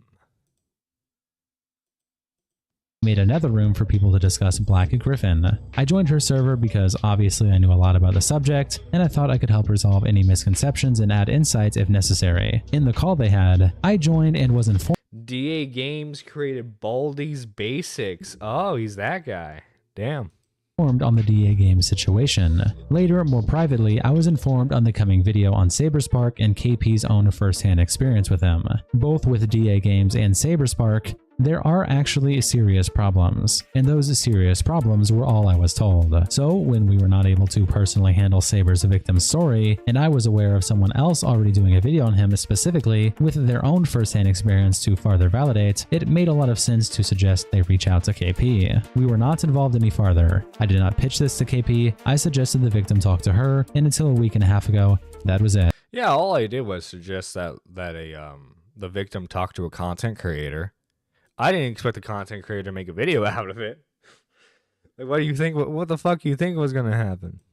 Prior, I had already left KP's server. I'll explain that in a bit when it's more relevant too. About a week and a half ago, KP messaged me the finalized testimony and already pre-written statements for us to use when posting it on this account. We were not asked, only given, and the statement claimed both I and Sophie talked to the victim extensively, which is not true. Which it says it right here, we, Bonk, as well as YouTuber I Love Kim Possible a lot, have talked to the victim extensively and believe the validity of these claims. I did investigate the victim prior and had no reason to doubt them or their motives. Wait, how did you investigate though? How did they provide you the screenshots and stuff? How the fuck do you do an investigation? He's an internet detective, guys. He did it. He fucking Nerdy, tell us a bedtime story for a donation. I did not, however, have extensive conversations with her, and Sophie had no involvement at all. Also, yes, DA Games is accused of grooming a 12 to 13-year-old. What the fuck? So I ignored the pre-written Baldy would not approve of that, DA Games statement because I believe the victim. I posted the testimony. KP then told me to take it down because I was too early. She hadn't explained that she wanted me to post this on the day of the video release. She also wanted me to make sure I posted at a specific time on that day. Knowing the victim had been talking with her, I went along with that plan. I assumed it was a plan that the victim had agreed to as well. And wait, so like this, they turned this into a coordinated attack. What the fuck? I wouldn't release their story in a way they didn't want. The testimony was posted again May 1st. The video released a short while after. I started watching it. You can see for yourself exactly my reaction at the time. I was trying to be generous, both because at the time I thought it was her not understanding the problems prior to release publicly, and because I wanted her to hear me out It's and remove the 14 video. pages! I attached our DM Cool anime girls for $2. Tell us a bedtime story. Okay. There once was a YouTuber. He got in contact with a fan of his. He then had sex with them. And now it's up in the air whether or not it was consensual or not. The end. between KP and Bonk from Fandoms, where Bonk says, "Hey, I know you're probably swamped right now. I don't want this to come across as an attack or add to any people attacking you, but I'm currently watching the video and I'm really disappointed by it. I don't think it's appropriate for memes to halt the video every few seconds, or for a lot of it to be spent discussing squabbles instead of these serious allegations. I haven't gotten to the most serious parts yet, because much of this is front-loaded with personal defense for you. I don't even think the Saber information should have been in this video. I don't even think the Saber information should have been in this same video at all, being shared and pushed to the back of the story. The DA Games seriousness should have been in the front, your response and defense at the end, and everything with Saber allowed to be entirely removed in a different video. And the mocking voiceover— Bad story, do better. Okay. There once was a YouTuber who had millions upon millions of subs. He did cocaine, had hookers every night, but it wasn't enough for him because he was a Minecraft YouTuber, and he decided to go after a minor, and not the kind you're thinking of. He decided to hit up his local Discord server. And he found himself a 13-year-old fangirl. He then proceeded to groom her.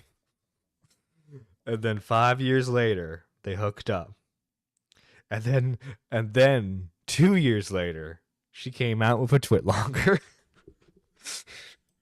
Voiceovers also ruin the credibility. It all just comes across as childish, when there are extremely important things in the video mixed up in the rest. I'm messaging you instead of making a public statement because, like I said, there is a lot of awful things that I know you want to bring to light. I don't think you have bad intentions, but I think this video will only harm all causes, and I don't want people to say it was all just drama simply because of the video existing." And KP replies, "I'll think about it, but I'm currently exhausted." And Bonk says, "Think about what?" And KP replies, "I thought you were implying I should take down the video." And Bonk says, "I'm very worried that the video will be a huge stopping point for discussions about DA Games and Saberspark. Yeah, the important information isn't clear and is all buried in a lot of jokes and personal drama. I didn't realize this was going to be how I wanted a story, not facts. Well, facts tell a story. This was formatted. I don't want to make a statement that makes people hate on you just by me saying my thoughts in the video, but I also don't want people to dismiss everything Saber and Griffin have done simply because of my perceived association to it." And KP replies, "I'm too tired to comment on anything right now. We can talk later." I'm too tired to talk about SA. Please let me sweep.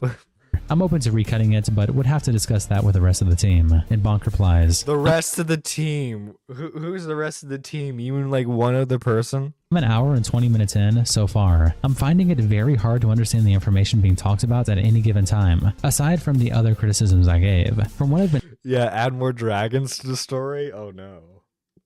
told, Maybe bad the R dragons. allegations are a small segment at the very end. I just can't get behind that decision. I'm not trying to call you a cloud chaser or someone who doesn't care, but I believe this video will only convince people that this is drama you have, as it exists right now. And KP replies, the video has been unlisted. I'll discuss it later with team members. And Bonk says, I know things are overwhelming right now. I'm sorry that this is a situation that we're in, but I think it's extremely important to fix things for everyone's sake. I hope you understand that I'm here talking with you because I don't want to throw you under the bus. I don't believe any of this was done with intentional malice or ego or whatever people claim. Thank you for taking steps though, and not disregarding what I'm saying outright. And KP responds with a thumbs up emoji. Brony finishes his thread by saying, even at this point, I was giving her the benefit of the doubt. I talked with her in a call about the problems. She told me she was surprised by the reactions because her team and the victim viewed it prior and liked it. I did not realize at the time that she was lying. Then there is a deleted section. Dude, she's a big fat liar. Of the thread by Brony, but he continues saying, I stopped talking to her immediately. There was no point anymore. I watched the video she sent me by Cartoonshi. I thought it was really well covered, and you can find my comment on the video still saying exactly that. This thread is going long right now, but there is a lot that I'll tell tomorrow about why I left KP's server, another problematic person on KP's team, and why problematic I was S. It's all related. I hope people understand, however, most of what led to where we are now. And finally, Brony ends off his thread by saying, one post in this thread had me mention something that wasn't meant to be public information. The deleted post included this information, however, so I'll repost it here. These messages made me realize KP did not at all understand what was wrong with what she did. And it's messages of KP saying, is there anything else to be said on Twitter? People are assuming me as bad as the people I covered. I'm going to bite Amy's head off. I'm gonna bite Amy's head off? Who's Amy? I just cannot take any additional stress. Her publicly dunking on me with I told you so's after I tried so incredibly hard, it just makes me so fucking upset. My whole feed is people calling me a C. And then lastly, sigh. This is really not helping. Linking Cartoonshi's video. Then YouTuber Mr. Enter makes a Twitter post saying, dude, let's fucking go. Oh god, please tell me. Please tell me you guys know who Mr. Enter is.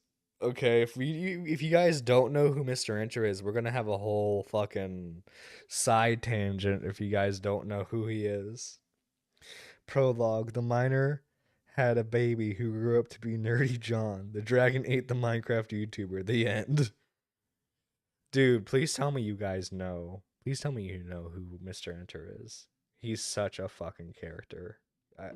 I love watching videos about him. Google Doc containing the statement in full and relevant link. Dude, I love how Mr. Enter is just like inserting himself because he doesn't fucking like Sabersparks. And it's him saying, I have personally never been angered so much by the reckless and irresponsible actions of another YouTuber. I love Kimpossible a lot. KP/Rachel released a video on the 1st of this month, complete with a premiere and a watch party. You've probably heard of it by now at the very least. It was billed as a takedown of Saberspark when he had— the name doesn't ring any bells, no clue. Oh, you guys are missing out on some like premium YouTube history, my guys. You're missing out. Hang on, let me see if I can find a good video. Mr. Oh, I wonder if, speaking of, I wonder, you know, if Mr. Enter has made his video. Okay, if you guys want a good video, June the King made a video on Mr. Enter. It's called Crushed by Ambition, the story of the mysterious Mr. Enter. Yeah, that's his full YouTube name, by the way, is the mysterious Mr. Enter. What the fuck is this? My most ambitious project yet. Oh, yeah, what's funny about Mr. Enter is that he's like one of these like cartoon critics who like thinks that they can make a cartoon, but he's never made a cartoon. It's so funny.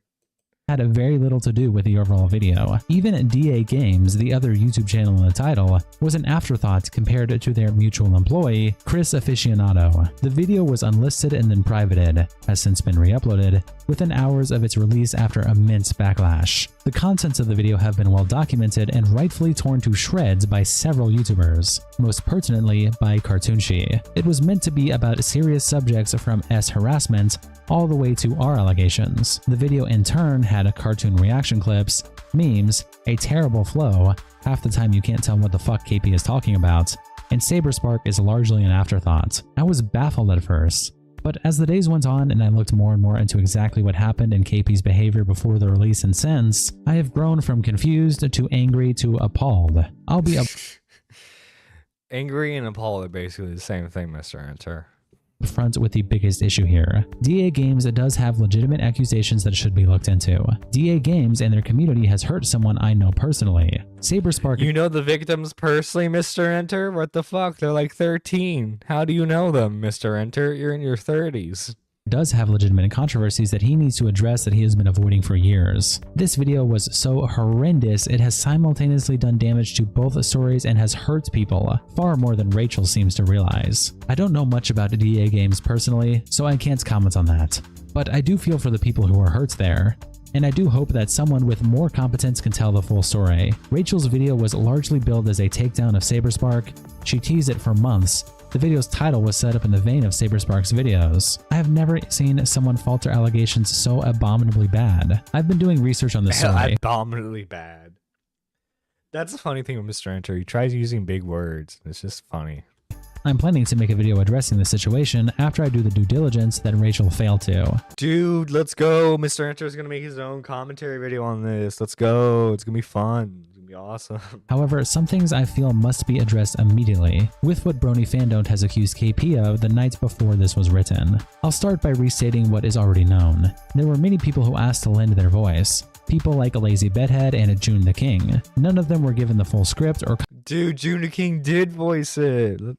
context of what they were talking about. Even worse, the Sonic pissing on the moon guy was put in without being asked at all. This video had been in production for over half a year. Well, I don't think you... Okay, if there's like a popular audio, right? I don't think you need someone's permission to use it. Like, right? Like, okay, like when I make an edited video, I like using JonTron clips. I don't think I need JonTron's permission to like use clips of him that are really popular. I think it's dumb to be like, and they didn't ask permission to use this audio. Like, fuck off with that. Since September of 2024, the initial plan was that it was about DA Games entirely, with Saberspark having an even more minor role. KP got wind of Saberspark's accusation late in production. She got wind of this in March, more than a full month before the video's release, and sat on it. She would say she had career-ruining allegations towards Saberspark, but would give no details beyond that prior to the video's release. To put this in perspective, my second video on Star Giants Productions was 100 hours of work and investigation over the course of 2 weeks. The Mystic Mongol Good video— for you, Mr. Enter. You get a gold fucking star. In which I had to comb through thousands of Discord messages and watch 10 hours of video shit fights and took a roughly— Dude, you're a fucking cartoon reviewer. What the fuck are you doing this? 3 weeks. In the month that KP had this allegation, she didn't even proofread the initial Twitter statements. The alleged victim later clarified on Twitter that a second incident happened in late 2012, not 2013. It took me less than an hour to even verify that Saberspark was at the conventions where these incidents were said to have taken place. He was there at both of them. KP couldn't have been bothered to do that within her own video. The allegation itself is placed in the video with all the structural integrity of a rickroll. She was asked several questions. My biggest one was who saw the video ahead of time. Beyond the uncredited editor, I can't substantiate anyone. KP claimed that besides the editor, one of her mods saw it, a couple of DA's victims saw it, and Saber's alleged victim saw it. According to KP, Leo Convoy and Courtney Pete were sent the video and oh my god, Leo Convoy is involved in this? Leo Convoy? Of course Leo Convoy is involved. Why isn't he not involved? Leo Convoy, you motherfucker, why are you always involved in some sort of weird essay story involving fucking cartoon people and bronies? Stop it, Leo Convoy. Leave the internet and build your fucking Gundam, whatever the fuck you do in your videos. Neither watched it prior. According to Brony Fandom, if his Twitter thread is to be believed, Saberspark's alleged victim never even saw the video. If Brony Fandom is telling the truth, then KP lied to the face of someone she asked to be in the video without giving them the full context of. I have my beliefs, but I know for sure that someone between these two is lying, and I will get to the truth of the matter. KP claimed that the video's tone was such a problem because she had never done something like this before. This is guys, this is my first time. Be nice. a lie. She made a video on Lily Orchard last year, and according to some of the comments, the tone— Dude, oh no, but remember, people already made videos on Lily Orchard, so you know there was no risk in making one on her. of that video was meant to be similar to this one until she was begged to stop. Take this with a grain of salt. But as more of KP's former mods and volunteers, she doesn't have workers, she has volunteers, leave in disgust, I'm sure we'll get more stories, and they won't be from Anon this time. Since the video has dropped, KP has been complaining that this has become a ranting about KP and KP's video session instead of actually caring about the victim. Well, that's what happens when you make a shit video. I'm sorry. People turn their attention to you. Let me tell you the favors that Rachel has done for Saberspark's alleged victim. In the video itself, she shows a clip where Saberspark has threatened her with legal action. Here's the worst case scenario that Rachel had made. Wait, Saberspark threatened her with legal action over what? The allegations? Or was it something else? Distinct possibility. It's possible for Saberspark to have SA'd this woman on 2 separate occasions. Rachel, living in Pony La La Land, presented such a poor case. Pony La La Land. I love when bronies go after other bronies. It's fucking funny. She can be sued for defamation over something that may be true. And with the cards currently on the table. Hot take, Boblax has a better voice. Okay. You need to talk. You need to clarify who you think he has a better voice than. Okay, because there's no way Boblax has a better voice than me. Saberspark can win that defamation lawsuit, which will prevent. Also, I'm just saying, okay, Boblax sounds like this when he talks. Actually, hang on. Boblax has a new. You know what we're doing we're doing a Nicholas Diorio side tangent. Okay, actually, Boblax, I think, is doing voice training because in his latest Twitter verses, or it's not even like Twitter verses, it's like it's about like weird GoFundMes. Okay. Also, holy shit, his thumbnail game has been shit, man. What happened? What happened to the thumbnails, Boblax? Your thumbnails used to be so simple. Now they're fucking like look at this. iDubbbz blames H3 and quits Creator Clash. Like look at like that's so shit. Okay, but like I think this is like the new video. So it's So I feel like every year the IQ of Twitter overall has just that's definitely a higher pitch. That's definitely a higher pitch. If you put Boblax at 1.5, he sounds almost normal. Okay, let's put that to the test. Let's put that to the test. It's been getting lower and lower and lower to the point where people are now donating money to causes that don't really need money. These 3 Also, I love Denim's picture of Ethan here because like he looks like the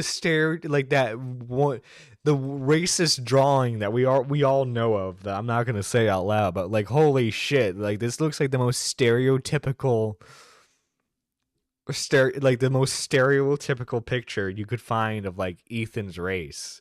Like the only thing that would be even more stereotypical is if like Denim's had like a picture of a certain group of people and they were all eating fried chicken. Fundraisers I'm going to talk about in this video seriously make crypto bros seem like financial. Yeah, I don't know about the boys. Okay, I don't. No offense to Boblax, but I was never really a fan of his narration voice. The alleged victim. I think Boblax sounds fine when he's just talking, but when he's trying to do the voice, he's trying to like do that narration voice. It's sounds really obnoxious. Ever getting justice. I'm mad too, Rachel, but not because they're making fun of your video, but because they're not realizing how truly toxic it is. Because of you.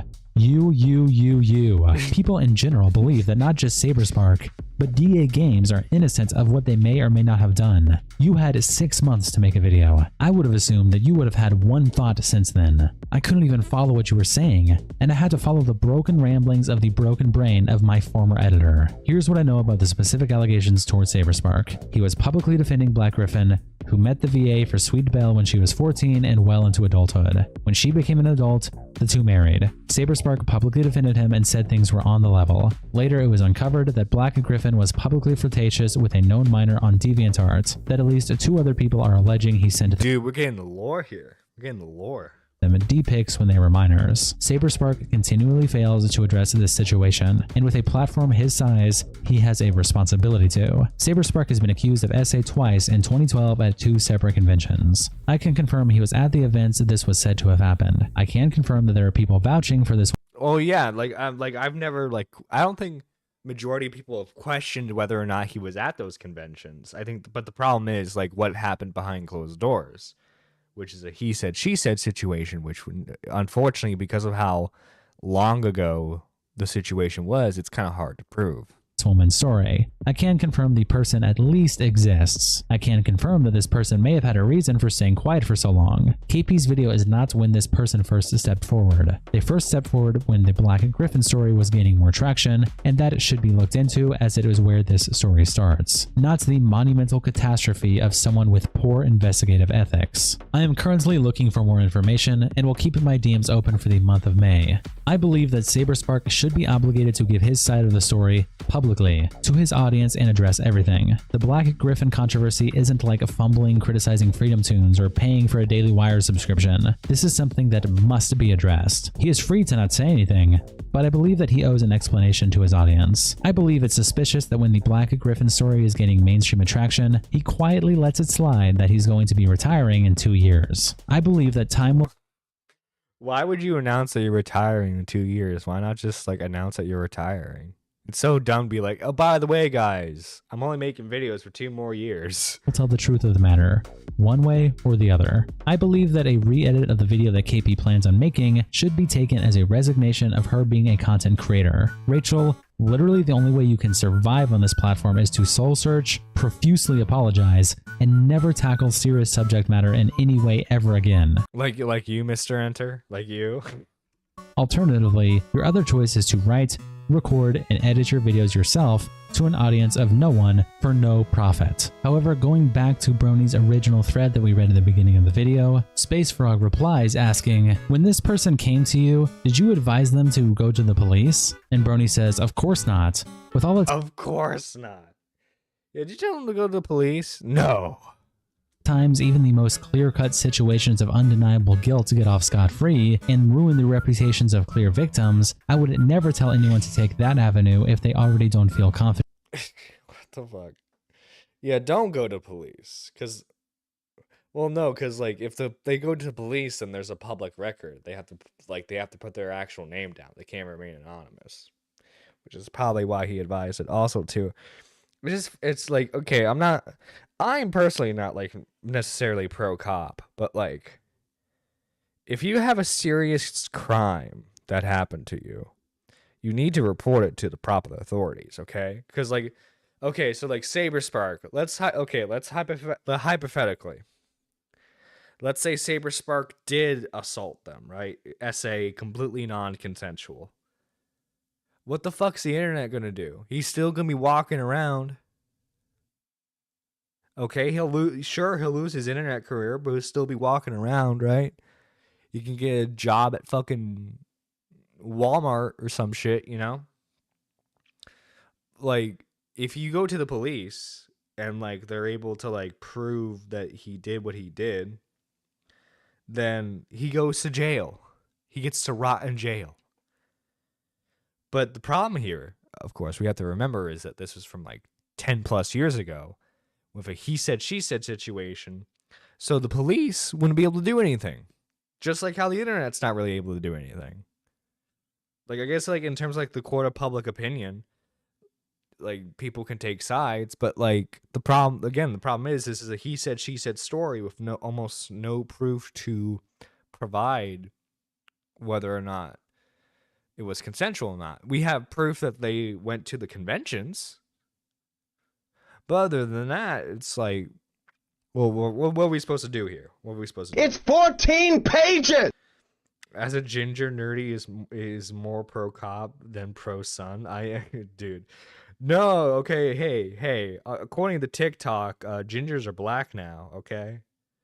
I'm invited to the cookout. Too. And Space Frog replies, that is horrendously irresponsible. While law enforcement is by no means perfect, If someone's been R'd, the best avenue for justice and protecting the public is filing a criminal complaint. Why would you assume the victim would be better off talking to KP than the police? Yeah, no, don't go to police. Go to I Love Kim Possible. I just can't understand when YouTubers became the people to report allegations instead of the police. My brain cannot comprehend it. It's because of like a parasocial thing, you know? People for some reason trust YouTubers more than they do like actual authority figures, because we've been like, especially like the last couple of years, have been taught not to trust the police, and for good reason for some of them, right? You sure gingers aren't?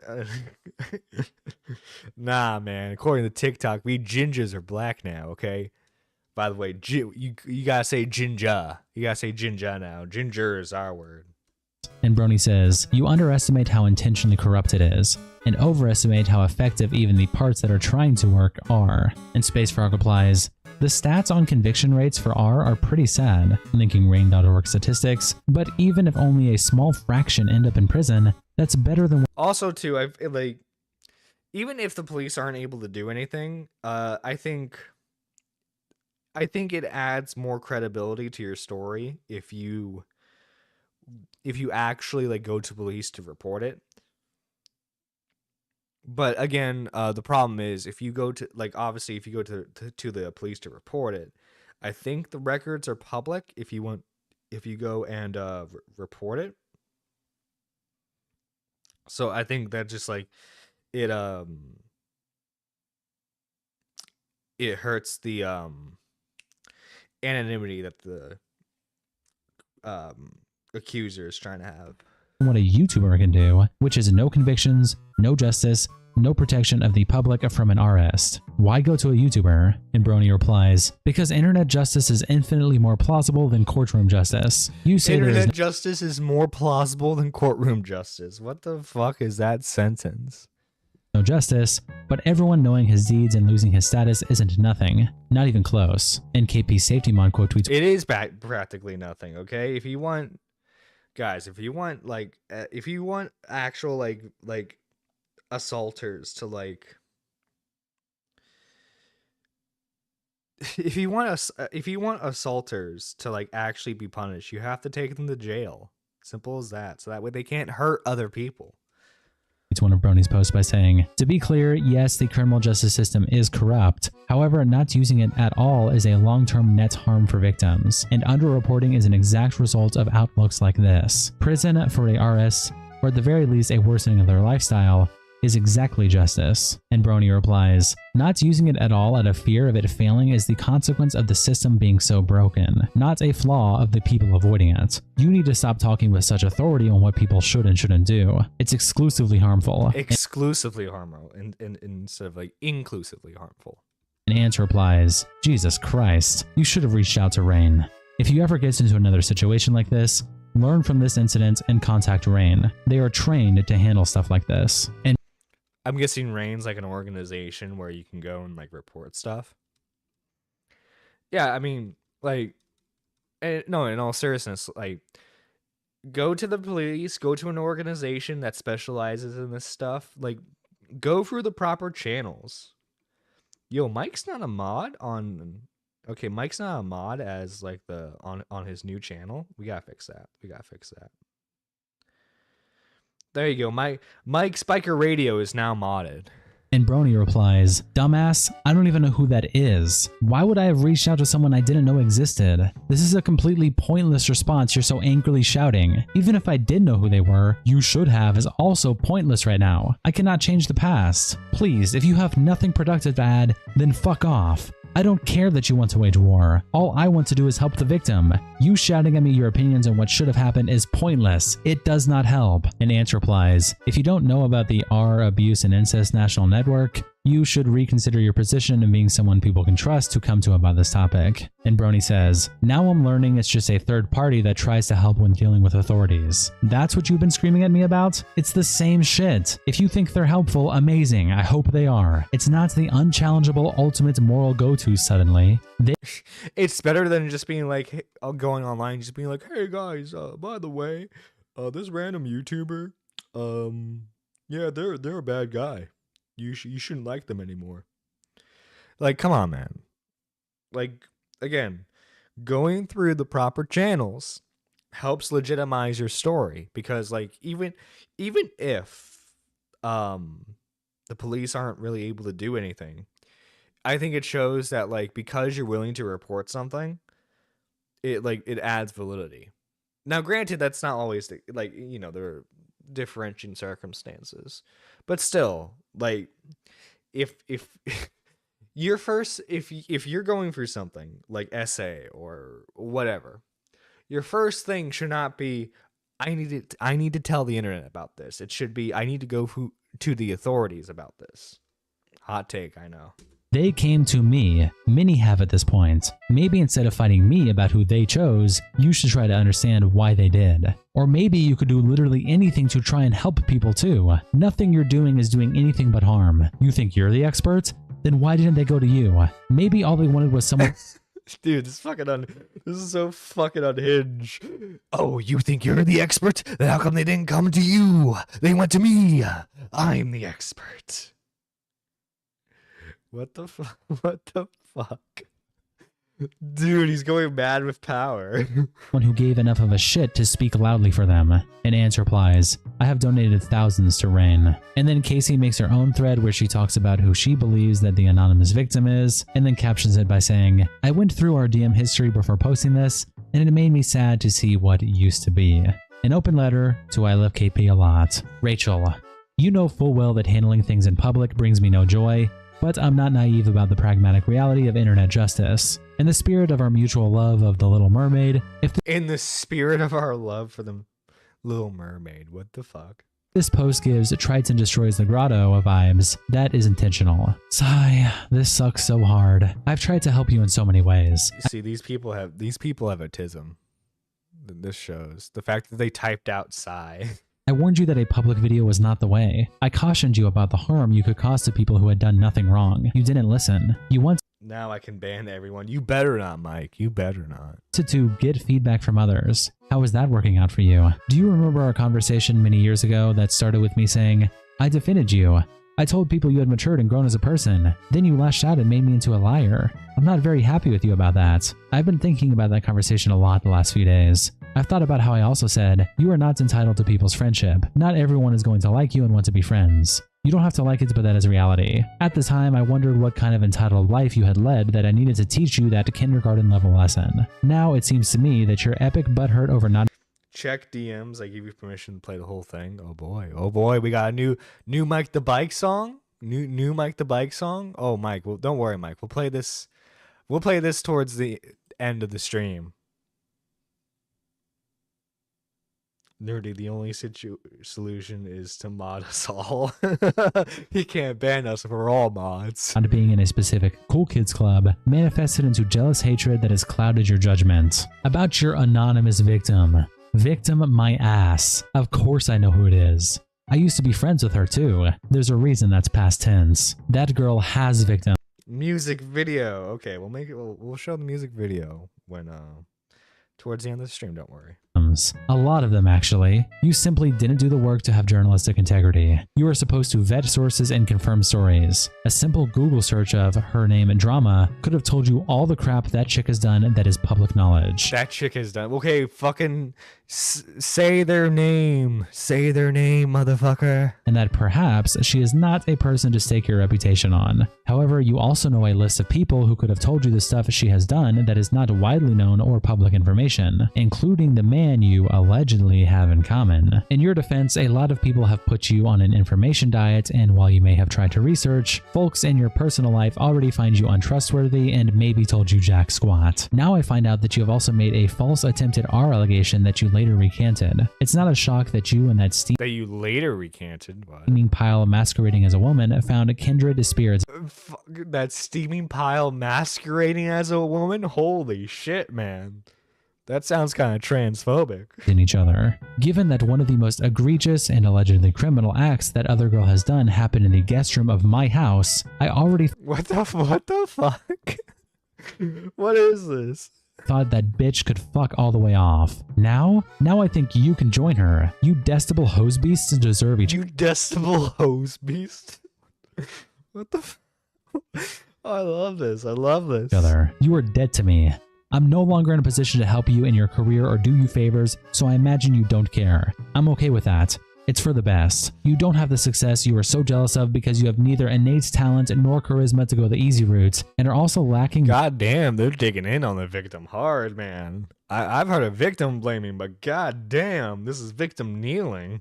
work ethic to brute force it the hard way. Your content is just not good enough for you to rise much above hobbyist content creator. I know there's evidence of your organizational and project management skills, but your penchant for obliviousness, unprofessionalism, and occasionally putting your foot in your mouth make a career on the business side of things a challenge. Good freaking luck.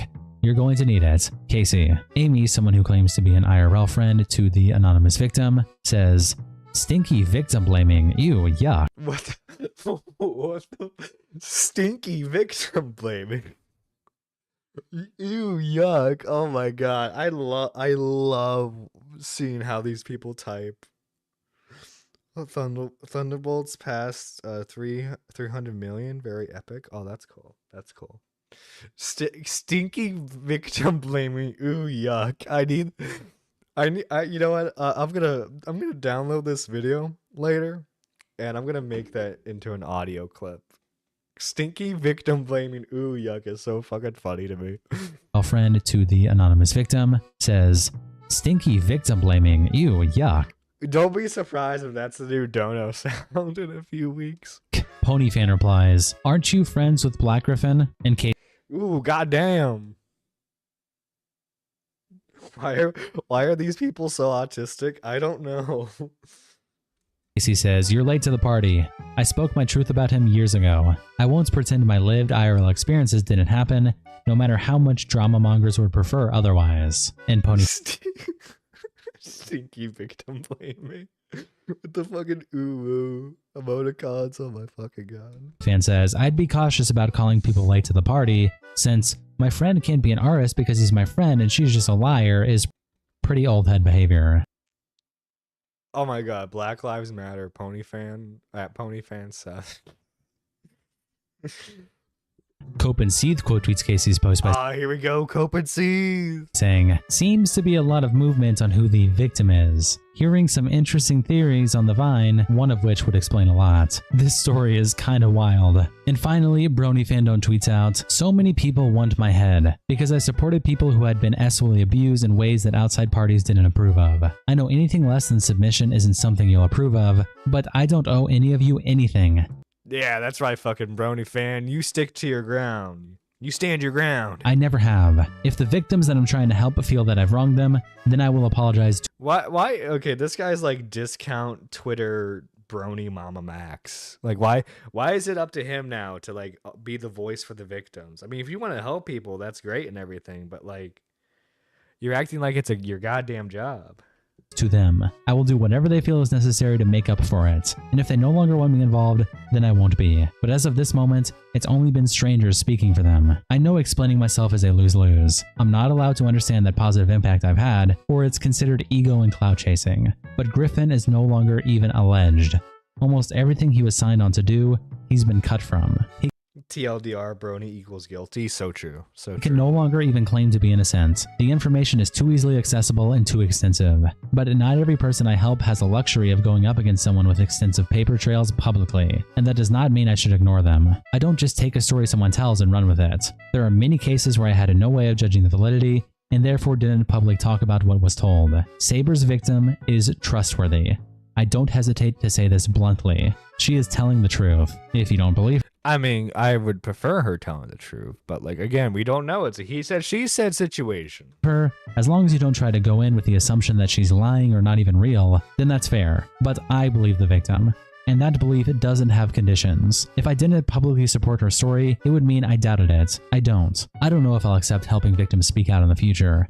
I don't think I can handle the publicity of it all. If that was your goal, then I hope you question why that was. You do not know the pressure I face every day. You don't know the struggles I face. The scrutiny, harassment, threats. If you tried walking in my shoes, you'd stumble in my footsteps. Oh my god, so fucking dramatic. I love it. Dude, autistic bronies are the fucking best, man. They're so goddamn funny. That's not me trying to self-congratulate. That's me out of desperation, trying to get the internet to grasp empathy, and I know it's not going to work. I will continue to help the three I've promised, until they either tell me they don't want me to, or I finish the job. You don't have to like me, but don't get in their way. They all went through too much hell for you to jump in, claiming authority. Shout out to our tier 3 members and internet. Oh my god, that was so fucking funny. Dude, I love how dramatic these people can be. I love it. I love it so much. Most of them said nay. Oh my god, nay to the situation. Oh my fucking god. You know what happened? Brony Fandom. He acts a victim. Why the long face? Oh god. Okay, guys, we have more. We have more when it comes to this internet versus Saberspark's response. Recent event. Dude, it gets better and better. It gets better and better, guys. Dude, Connor's gonna like see that like I've been watching like 5 of his fucking videos. He's probably gonna want to take me down. Saberspark has responded to the allegations levied against him, which we read in full in the first part of this series. In his video, Burrow, apparently Captain Gentoo will not be in Lilo Stitch. What the fuck?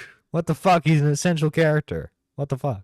He completely denies the SA story. Movie ruined for me. I'm not seeing it now. Saying that it never happened at all, along with going after Brony Fandom, the original poster, and I Love Kim Possible a Lot, the woman who made the expose video, which she deleted, saying that they both completely botched the story, along with claiming he believes they did everything maliciously in order to attack him. In the video, he shows segments of a heated email exchange that happened between himself and I Love KP a Lot a couple months back, where it's also revealed that there were talks of a romantic relationship between the two. But he also— oh my god, explains everything. This has been a huge lovers quarrel this entire time. What the fuck? Also posted an archive of this email interaction in full, and man does it get crazy. On top of this, the internet is somewhat split on Saber's response, with many accepting that the SA case may very well be fake, but a select few wishing that he would address his defense of Black Griffin, a friend of his who also has allegations against him. Welcome is that what to he the internet looks like, Black versus Griffin? Saberspark's response. Is that what he looks like? What the fuck? Of his who also has allegations against him. Welcome to the internet versus Saberspark's response. It starts. Is your background you hitting on Squatchin in the diner? No, I'm not hitting on Squatchin. Squatchin's taking my order. When Saberspark tweets out his video with the caption, "My response to recent events." And of course, if you haven't watched it, it will be linked. What the fuck is that profile picture? Is that fucking him as like Hank Hill? Linked in the description, but Mello replies by saying, "See, it's happening yet again. Like, someone makes an allegation, almost everyone believes it, then a response video comes out, and people shift to believe the response. This is why I don't do fandoms anymore." Well, that's because everyone's a fucking goldfish when it comes to information. They just believe like whatever's fed to them at the time. Bunch of young people that believe everything. Hot Wheels Jack replies, "So it's another quite situation then." No. I wouldn't call it a quite situation. Quite had proof that proved he was innocent. This is just he said, she said. Nobody that you know quoted Saber by saying, "At the end of the day, no matter what you think, it's still fucked up to cheer for serious accusations just because you don't like that person. Just saying," and attaches an image of a tweet that we read in the first part, where someone's celebrating saying, "Saberspark exposed? This is the greatest day of my life." Creature of the Garden quoted Saber by saying, "Popular creator known to defend P named Black Griffin has SA allegations. Fans, I won't pick a side. Victim's testimony gets misused for clout by the YouTuber they trusted to talk about it properly. Creator responds to say, I didn't do it. Fans, I knew he was innocent. The video doesn't even address his own allegations to disprove them at all. He sneaks in another defense of Black Griffin, talks about how his editor was a scumbag to divert attention from himself, points fingers at the YouTuber for making a shitty call out, and that's it. Nothing in the video proves that he didn't SA that person. He doesn't even directly talk about it or prove his innocence in any." Well, it's like, well, I hate to be that guy, but the victim's testimony, it's just testimony. It doesn't prove that Saber did anything that they're being accused of. And that's the unfortunate reality of it. This is a problem when people don't have proof of what's going on. Okay, now I can listen better. Killjoy, 40K. I feel like it's weird that people won't change their mind given more or new information, or finding out the accuser is unreliable narrator with possible beef with the creator. Also, quite is the GOAT for core. Well, it's just, I don't know, it's weird. Cause I don't even think in this situation that you have to believe one side or the other. I think you can have a neutral opinion on this, which sounds bad, right? Like I would love to believe all victims. Unfortunately, people lie. And like, given how serious the allegations are, you would want to believe that this person wouldn't lie about it. But also too, it calls into question, like, why did it take them 10 plus years to talk about it? The anonymity, it's just, I was in call with a couple of IRL friends who were way louder than the stream. Ah, gotcha. Anyway, it's just one big don't look at me, look how this YouTuber botched the call out, as if the victim wasn't upset about that too. All of his fans went, I don't know, I'm gonna wait until he responds until I can believe a victim. Then he responded with a nothing burger statement, just claiming he didn't do anything without any proof of his innocence, and they ate it up. And Lead Pipe replies, if the alleged victim can't have evidence of it because it was such a long time ago, women lie. then why would Saber have it? And it tweets out a screenshot of Saberspark's response video captioning it, Saber just posted a response to the allegations, and an 18-year-old on Twitter replies, bro may be a serial gooner, but anyone who tried to shun him for these false allegations owe him an apology, myself included. Well, I can't say these allegations are false because, again, it's a he said, she said situation with, unfortunately, no side really having proof.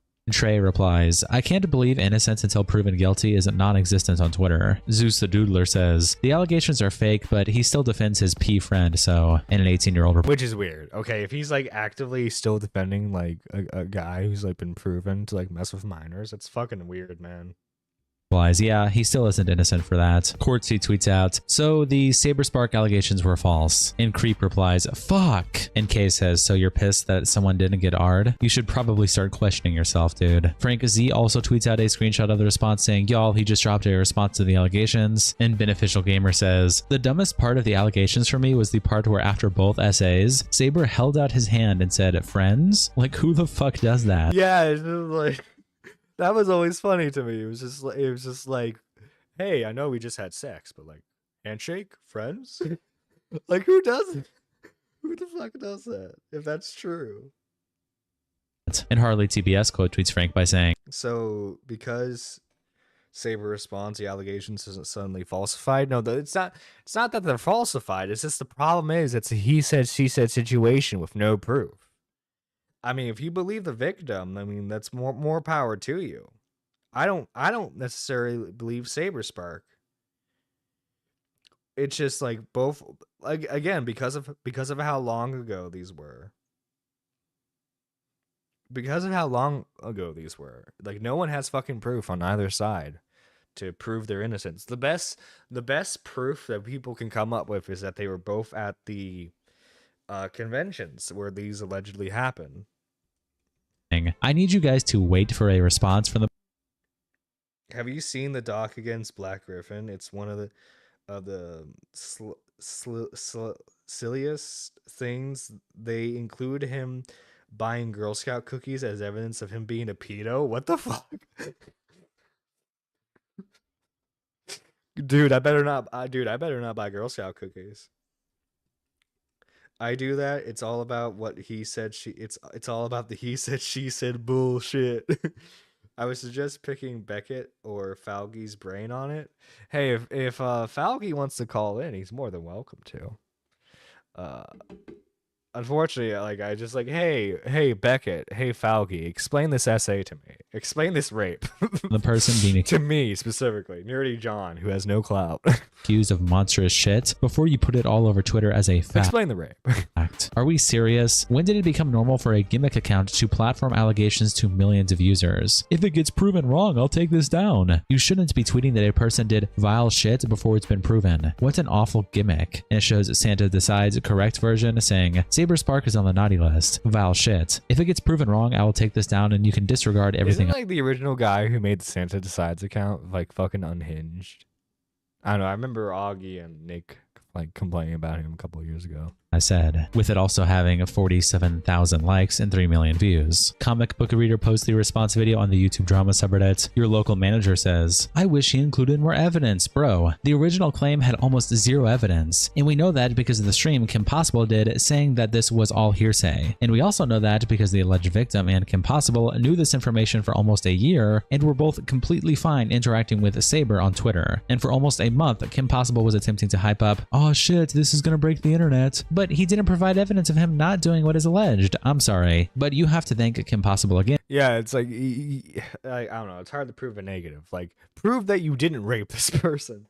Like, because like, okay, if Skype deleted, because like, I'm sure, like, if Skype deleted all their messages, it's Black Irvin groomed a minor on DA and married an underage voice actress. She became legal. That's clear-cut evidence. I mean, if he waited till she was legal. No, I'm kidding. Again for that shit. Because of how terrible the video is and awfully she conducted herself, all Saber has to do is point, and people will automatically see that she is a doofus with a grudge. But what about Black Griffin? I don't know why on earth he'd be talking about someone's allegations in his own video responding to his own allegations. Look, deadass, I think Saberspark is a weird gooner. The entire community he came up with are just as bad. But if anything, his response video shows how significantly KP fucked up by not getting the alleged victim justice they deserve. And Salavtor says, I'm not at the liberty of defending him, but the response to the allegations is good. For those curious, no, he doesn't address Black Griffin stuff. As a matter of fact, the last few minutes are him talking about abuse victims around the world. To clarify, he mentions him at 13 minutes and 20 seconds and nothing else. Wish some Mouse 5 provided a police report. They never went to the police. That's the thing. They never went to the police because the brony fuck said not to, because the authorities, you know, they wouldn't help.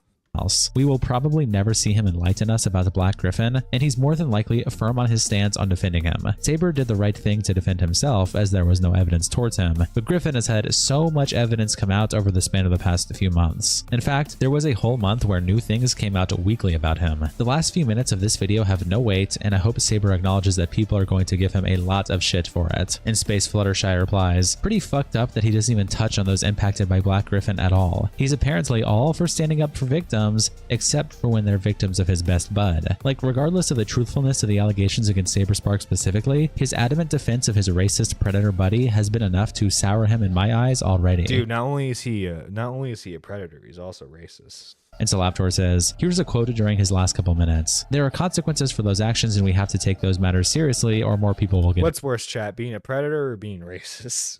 hurt. There are actual victims of SA in the world, and stuff like this detracts from those who really need the help. So combine that with a screenshot of him defending BG, and oh boy. Mr. Enter tweets out, yes, I have seen Saberspark's response video. And JC Denton replies, what's your thoughts on it? And Mr. Enter says, you will know soon enough. You will know soon enough. Dude, I can't wait for that Mr. Enter video. He's gonna change the whole story. Josh tweets out Saberspark today, showing this comic of someone flinging shit with the caption, lying about Freedom Tunes for clout and to try to get them canceled, and then shit getting flown back at them. Oh no, someone is lying about me for clout and trying to get me canceled. And Fresher Luke replies, he's still going with this shit. And Josh says, I saw his video about it today, and almost every single point that he makes about what his accuser is doing to him is something that he had done to Freedom Tunes. The hypocrisy is just astounding. Ellie says, are you really comparing his opinion on cartoons to real accusations? Grow up. And Josh replies, he literally tried to cancel Freedom Tunes by heavily implying that the team is racist. That's a lot more than cartoon opinions. You literally don't know what you're talking about. Alistor tweets out, Saberspark has now entered the Hall of the Hollowed Few who were Ask Hulk Hogan. accused of SA/grooming, but effectively blew the accusations out of the water with receipts. I salute you, Saber. And Every Cafe replies, he has joined the ranks of George Not Found, Slazo, Zaptai, Pyro, Gilly Master, Jay Schlatt, and more. People who disproved allegations against them, clearing their name. Okay, but like he didn't really disprove the allegations. It was just like he just said, hey, I didn't do it. And then, like, it's up to people to believe him. Because there's no proof. Massive Saber W. And Parlo replies, take Pyrocynical the fuck off there. Now, the email exchange that Saberspark showed slightly in his video was linked in full in the description, and this whole thing gets messy with talks about Chris, the former editor that KP was upset by, along with what seems to be her saying what the inappropriate joke was that Chris made to her many years ago. And Saber and KP go back and forth whether they were and or weren't romantically interested in each other, with Saber threatening to get lawyers involved due to KP's post and, as he says, misinformation. The first email is from KP to Saberspark in January 2025 with the title, Aficionados Chris SH Case. Good afternoon, Steven. This email is your requested private communication regarding Chris and the overall SH situation that he has caused. Our full incident report can be found here if needed. Since you publicly displayed confusion at best about my attempted communication with you prior to this point, below are screenshots of my conversation with Redacted, aka the friends/employees I passed Chris's information to. The conversation with Redacted specifically mentions a possible staffing change through Redacted based on Chris's actions, and I honestly cannot fathom a situation where there would be that drastic of an employee change or discussion without your knowledge. Screenshots can be found here, here, and here. I do not appreciate you calling me a liar publicly, and I would like some form of public apology. Additionally, your public statement states that you knew the confrontation between me and Chris was recorded as a matter of community safety, combined with your email interactions with DA Games, leads me to believe that, unless there was some major miscommunication, you are aware of the situation and that you have chosen inaction. You still have the choice to either hold Chris accountable, i.e. firing him with proof, or keep him on staff. Should you choose the former, please communicate this to me as soon as possible to avoid any miscommunication and any public statement/information presented after. If you believe this is only a one-time incident, this document linked below has logged some of Chris's other inappropriate behavior, including but not limited to making up bestiality jokes to someone he knew was a minor, the use of the N-word and the imagery with himself and will of DA Games. Wait, the use of the N-word and what's that other? What's the other word? You can find more information on page 4 and 29 of this document. I've been given clearance to show unedited screenshots of the bestiality incident if requested. I hope that we can clearly I've been given permission to show the bestiality incident. An actual sentence. What communicate the fuck? About this going forward. I have no desire to get into an internet squabble with you, so let's please work this out as adults. The second email is again from KP to Saberspark, this time talking about employees and how Saber had a romantic interest in her, and it starts with her saying, Steven, it is clear to me you do not wish to correspond with any direct communication, despite you personally requesting so. To say I am disappointed by your behavior would be a severe understatement. You called me a liar publicly, without even asking for the truth or farther clarification. My understanding is that you have jerked around your employees and generally treated them with very little consideration, especially Redacted. The horror stories I have heard about repeated employee reforms going unhonored to you. Why does Saberspark have employees? Shouldn't he just have like one editor? Why does he need multiple employees? Was he running an LLC? Requesting Redacted to move states for a project only to disregard it after he and Redacted moved shows me how little you really care about your friends/employees. I am also friends with Redacted's ex-partner as well, and the emotional stress you put both of them through via your carelessness is unacceptable and selfish. This, on top of your treatment of me when you were romantically/sexually interested in me, which I'm happy to elaborate on, combined which I'm happy to elaborate on. Like, so what? You're just gonna be like, this guy. What's the twit longer gonna be? This guy was horny for me. With your inquiries of hosting polygamous relationships with fangirls to employees is misogynistic, inappropriate, and disrespectful. To me, it seems, dude, I never thought of it that way. Polyamory is really like just misogynistic.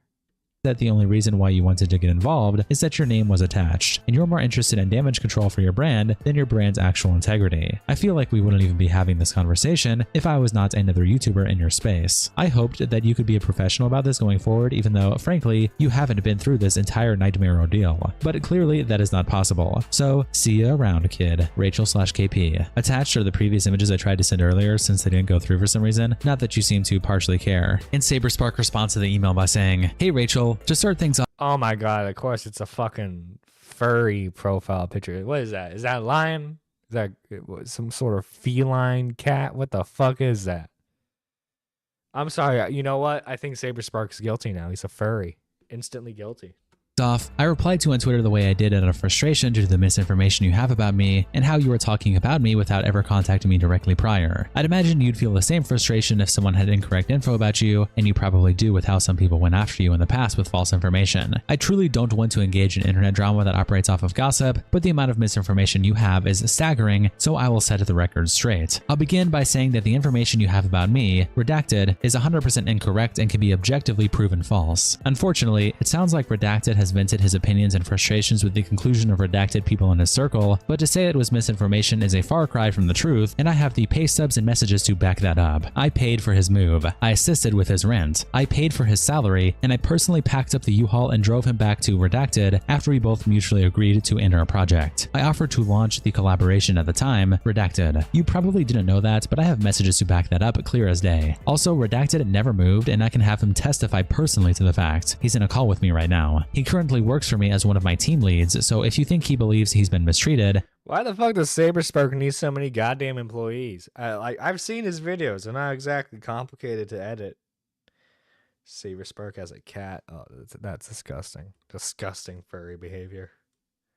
I think you'll be surprised. Again, your information is incorrect, so if you plan on holding it against me, you need to hit the brakes or you will be called out accordingly. I take incredible care of my workers and pay them a living wage, and I'm ready to fight to prove that with my CPA and all of my receipts that I have for tax purposes. As far as you and me, I'm dumbfounded. We hung out and that was it. I'm not sure what you saw in hanging out with me. What do you mean by hanging out, though?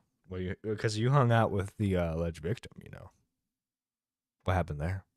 But we just went our separate ways. Also, I have no clue about hosting polygamous relationships with fangirls. Not sure where you got that from, but maybe the same source that incorrectly said I mistreated Redacted. Again, I'm reaching out to them to wholeheartedly condemn that hearsay. All in all, I feel blindsided by your emails, Rachel. They reek of bad faith and incorrect information. How can you say that? You came to me as an impartial individual? As far as Chris goes, I heard through secondhand sources, the ones you pursued via Redacted of his stupid joke, that Chris made amends with you and that was the end of it, only for me to get accusatory emails months later. You never reached out to me officially, so how could I know anything besides what Chris told me? Again, you're operating off of incorrect information and through secondhand accounts and people to build a bad faith case. Fake news. You're operating on fake news Against me. I implore you to wait and hear things out from Redacted. You have 100% objectively incorrect information that I can disprove through receipts and corroborated accounts. Finally, I do have a lawyer and I will gladly bring him into our conversation to clear the air if needed. Now, goddamn.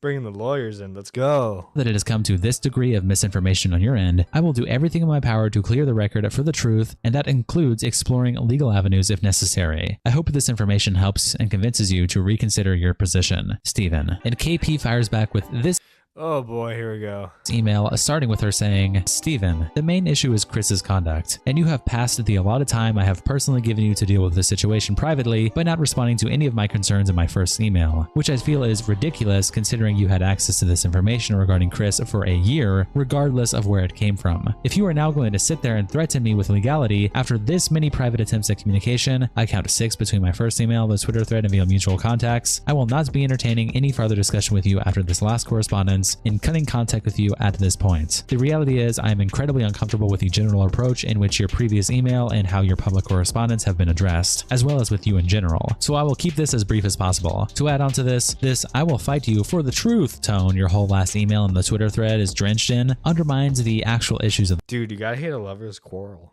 So it sucks.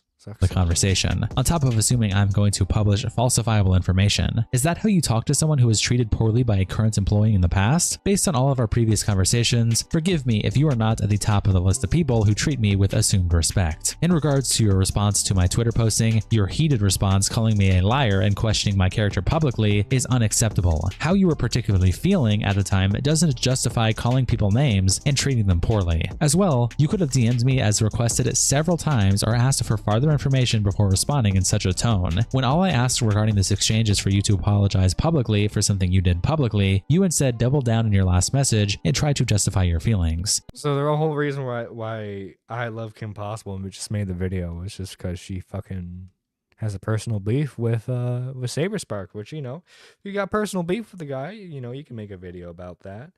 But it seems kind of malicious when you're like, oh, I have beef with this guy. Let me make a video about like the SA allegations against him.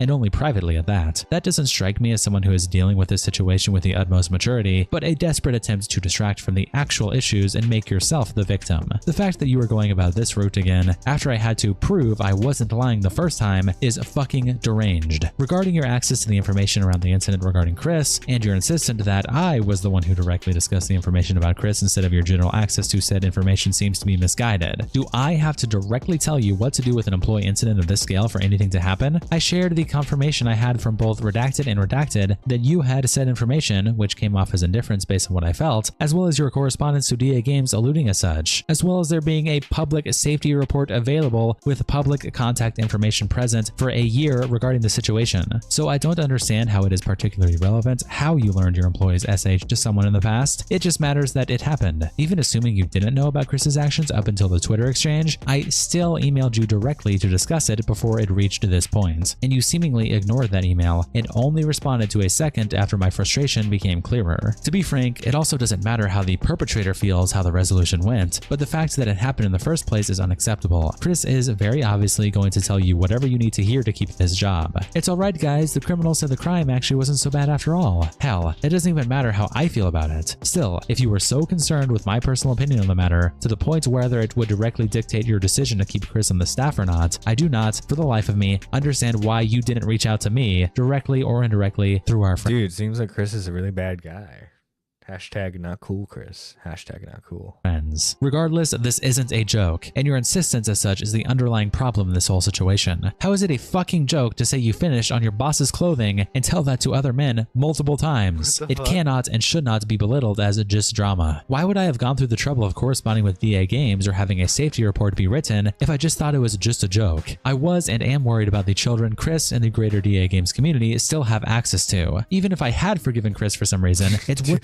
Dude, it's like the Catholic Church. You just have unlimited access to children. Wouldn't be relevant. Even still, you seem to show anger that I got Chris's confession on record in comparison to, you know, what he actually confessed to, with your comment stating, "Are you going to record the call without telling me the same way you did Chris?" To be clear, he is not the victim. Full stop. Neither are you for that matter, Mr. Truth Seeker. Publicly throwing the actual recipient under the bus and siding with the SHer just because he did not know he would be on the record as a safety concern, on top of being incorrect about your information, is one of the most idiotic parts about this whole ordeal. I felt it was very obvious that the intention was a recording for the public record, and a possible angle and interpretation of him being blindsided for a bad joke turned public only because I want to be a bitch and cause problems. It's just insulting and disrespectful on so many levels. Or, how you put it, publicly discussing half-truths to gain sympathy and slander your name. Additionally, the fact that I went out of my way to privately talk to you directly after several attempts to seek resolution with the staff and what I have asked on the Twitter thread, and still did not receive a response until sending a second email outlining my frustration, is just ridiculous. I then even provided additional proof of the racism and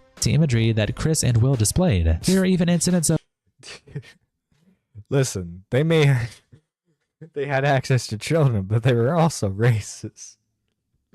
/P and sharing that material with minors, allegedly accidentally, in the document I linked, as well as Will dating a minor in 2015. This additional document has been publicly available for longer. The DA Games community server has had Ps that were quietly kicked out when discovered, instead of publicly acknowledged. One has a motherfucking mugshot on the document. Since this all seems to have gone ignored until now, on top of the safety report of the incident being publicly available for a year, solidifies to me my original assumption that you do only care when you have consequences for your lack of action. God forbid someone is a creep on my staff, just don't tell the public he works for me. Does it not seem like common sense to fire someone who talks this way about others, especially women, regardless of when it happened? Regarding Redacted, he has expressly asked not to be involved in any further discussion regarding this topic, and the comments about Redacted moving was a misreading on when I stated general mistreatment. I'm honestly upset you even shared the email I sent with him and your staff at large, and my general distaste of the situation in private communications were not an invitation for open discussion with your whole staff team, as my multiple DMs from others seemed to tell me. Additionally, Redacted were under the impression that they were going to be name dropping them in an upcoming video. I would never blindly and irresponsibly name drop full names of friends in a public video, but like everything else, you could have asked about that instead of assuming the worst and reporting such to them. How you communicated assumptions on what you thought is or was happening and shared that information has added to my reservations to continue discussing Chris or the situation with you in a mature tone, and you privately gotta hate miscommunication. Miscommunication sucks so bad. Leads to long ass emails like this. Holy shit. Villainizing me to our friends based on your personal assumptions is not acceptable. We can leave the other claims and general allegations I shared on that note, but I obviously still have opinions based on the information I have been told. In the interest of openness though, I am open to do an on-the-record three-way conversation between you, Redacted, and myself to get to the truth of the matter at a later time. But that will be at your discretion, as his boss and at his comfort level, as I want to honor Redacted's request to not be involved any farther and not emotionally distress him. At the very least, the mutual decision at the end of whatever project was in the works doesn't seem like that way to me. And on top of these social and emotional implications, I do not think you are seeing, and I have the right to those opinions. But bluntly, I will not tolerate the consistent implication of untruthfulness until this happens. Redacted can reach out to me in the future if he is interested and comfortable about a possible conversation. Lastly, as I do not want to get too personal, but it is absolutely laughable that you considered your romantic interest in me and our friendship ending as mutually parting ways. Like, what fucking planet are you on? Is that how you summarize every one of your failed courtships? Let me refresh you of the experience. After months of spending time together in person and your insistence that we were just friends, it was foolish of me to take you at your word on that in hindsight. Dude, dude, it seems pretty consistent. He's just like, hey, handshake, friends. After being with someone, what the fuck? Your goal seemingly was instead to spend time with me and see if I would change my mind and be open to a romantic relationship. In that time, I felt I had finally found a like-minded content creator and friend close and distant to me. I think I even said something along the lines of, these feel like dates. I'm just making sure we're hanging out as friends, right? After you grew distant, I felt Dude, she put him in the friend zone. That sucks. Manipulated and pressured to say I was open to dating in order to not lose that friendship. To be 100% clear, I was never interested in you romantically in any capacity. You then dated Redacted Damn, she said, you ugly as fuck. Sister over me and had the question about my dating availability immediately after that ended. I tried to play it off but was uncomfortable with the whole situation. I guess. It felt like Wait, okay, hang on, let me reread that. Then you dated Redacted's sister over me and had the question about my dating availability immediately after that ended. You dated Redacted's sister over me, but wait, I thought you just wanted to be friends with him. I don't know. I kind of read that as like she's upset that he dated the sister over her. It's kind of weird. I was only important to you if I was dateable, and a backup option at that. Would I have been treated the same way as a new potential friend if I were male identifying? This was the whole reason I went to your staff in the first place and not you directly. I felt objectified by my direct experiences towards you and did not wish to repeat said experience for the sake of my own mental health, but you implied you needed the clarification. At this point, I feel exacerbated with the favor I have given you and others, personally and professionally, so I will be ending the conversation here. To remind you, I am not a third party in this situation trying to get a cheap and easy views off of a popular content creator. This is how Chris treated me behind my back. This is how he never owned up to those actions until I had to find out about them myself. This is how this behavior has continued. This is how the greater DA games community could be potentially harmful to children. This is on top of Chris's misogynistic, anti-Semitic behavior that I stupidly forced myself to tolerate when he worked for me, and the fact I have to sit here and fight and scream and kick for anyone to take this seriously. If he's anti-Semitic, you know, he fit right in with Hassan's community, you know?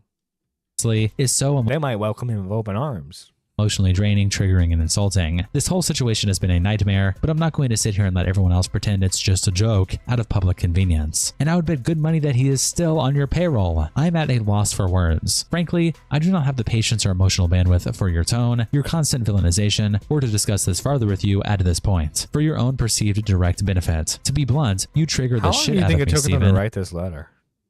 This is a long-ass letter. And I still tried multiple times to communicate with you. You think they rewrote certain parts at points? Like, how many drafts do you think they went through? I'm speculating this because it's holy shit, this is taking forever. But ultimately was met with silence until now. You were screaming on Twitter like a child at me after months of trying to get any kind of internal word on Chris and the information being in the public eye, and you still haven't fucking apologized for any of it. What do you think that says about your character? On top of that, only then to even be taking it seriously because I might make a video and hurt other people's reputation really shows how me being affected by all of this really matters to the long run to you. SH, use of imagery. P, find a sweep under the rug. Just don't bring it up on Twitter. To be absolutely clear, do not contact me again or involve our friends in the matter farther. Ramses, you bring this upon yourself. Then Brony Fandones, the person who originally posted the allegations, tweets, wait a few hours, maybe less. And at the time of this recording, it has been about 10 hours since this tweet was posted. But continuing on, Angel Bell replies, you're cooked. It's just that simple. Probably best if you just stay off of Twitter until the heat dies down, rather than us having to hear a sob story and have you jump on people for saying, I told you so. The victim card is gonna go hard here. And Brony replies, you're jumping the gun. And the alicorn says, you clearly need glasses then if you don't know how to read. Brony then tweets out, I'm documenting your responses. I'm documenting all your responses. Yeah, it's public Twitter. It's a pretty easy document. I don't know why. Is that supposed to be a threat? I'm documenting your responses. And Bloombox replies, I don't even understand how you think documenting our responses even helps. And Brony says, people need to understand that they are reactionary and unreasonable. I don't want anyone being able to delete these posts and pretend they didn't make them. Okay. And Bloom says, I get the point, but I feel like focusing on the situation itself is more important than a bunch of responses of a bunch of random nobodies. Plus, she replies to Brony by saying, putting random people on blast because they rightfully criticize you for the way you handled this situation is not the one you think it is. Boosh replies to Brony by saying, document this. And it's this meme saying, blow me. And Brony says, I have documented it. And Boosh replies again, document my frog next, dude. Brony continues to tweet out when he says, I can say that neither me or Sophie were friends of KP. I know it's not the biggest problem, but it is an example of misinformation Saber puts out there. He also subtly defends Griffin again in his video. The bigger rebuttal will come soon. I think a lot of people who have been aggressively demanding no one condemn Saber without proof are now taking his word without any. He did not address the allegations, aside from saying they were fake. All it takes for his response to be null and void is one thing. Give me a few hours. If nothing happens, hate me all you want. I've said all that I can for now. In a few hours, what I can't now. I have never accused anyone on this account who didn't deserve to be. Then 8 hours later. Well, hang on. I don't think Mike's watching anymore, but like, why does that sound like? I feel like that's that's close to like I ain't never shot like. I feel like there's a lyric in a song somewhere that's like I ain't never shot someone that didn't deserve it or something like that. Like that's how it reads. Ant replies, so where is it? And Brony says, everything that was talked about last night that I thought was happening has been fucked up due to an intervening drama channel. I hope it's today. It was supposed to be this. No, not the drama channels. Anything but the drama channels. Morning. I'm trying, but it's not up to me. And Tato replies, how exactly is a drama YouTuber halting the information? If you have the details, just share it. You already screwed your position by promising it hours ago. Brony continues to tweet, I love Kimpossible a lot is a stain. I don't cover drama. I cover serious, worst of humanity problems. Drama. You cover drama on Twitter. Predators. Don't pretend like you're better than us. Bigots, those who support them. KP is, to my knowledge, not that, but has still put herself in a category needing to be treated the same. Give me time. I need to gather what I can, get permission for some of what I know to be put out if possible. I'm not trying to hype up anything. I'm trying to not say specifics without the information to go with it, but it's worse than any of you possibly know. Queen Caroline Moon replies, girl, what if IDW finds out you're making these false accusations? They'd fire you so quickly. And Brony says, no accusations were false. No accusations were false. Oh no. Oh no. And Queen says, then why keep doing this shit if you truly know you could lose your job? And Brony replies, because someone was Ard. Also, you're not speaking to who you're assuming you are. And Queen says, yet you're not an artist for IDW Comics? And Brony replies, no. And Queen says, if not, then why not try to apologize to Saberspark? Because I saw his response video and KP lying was really stupid. And Brony replies, because he's an artist. And Queen says, whoa. Buddy, where? Oh no. You can't just say that. You can't just say that, Brony. It's bad. It's pretty bad, man. Says, where's the proof? Actual proof. And Brony doesn't reply, so Ugly Barn says, the proof is me. I am the proof. At the time of this recording, Brony still has not put out a statement. Subscribe with notifications. Oh boy. Oh well, I think looks like a day ago he uploaded. Internet Versus uploaded. But before we check that out, I want to see the I want to see Saberspark's response.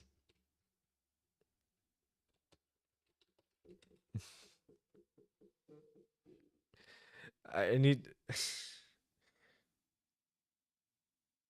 Oh wait, hang on. Intermission time. Intermission. Let me get some music on in the background. Give me a second, guys. I'm gonna call.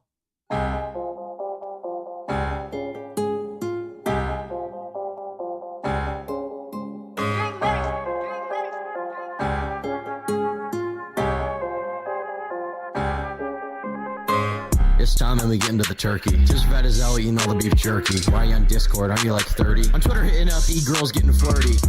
Half your age and a bigger than you'll ever be. More subs on my second channel than you'll ever see. More subs on my second channel than you'll ever eat. Money growing longer than your penis you should never see. You want some advice? Well, here's my tip. Dog, if I was you, I'd probably end my whole shit. Dog, if I was you, lose a weight and go lift. Do a couple push-ups and lose those tits. You're a loser and a creep, that's 2 out of 3. Lowy ass shoes on my motherfucking feet. I'ma hit Tippy with a 2-2-3. Leave his ass dead in the motherfucking street. See them making fun of you on Kiwi farms. They're talking about how much of a freak you are. And I'd honestly feel bad, and I'd offer you my pity, but I'm busy out here buying me a sleek new car.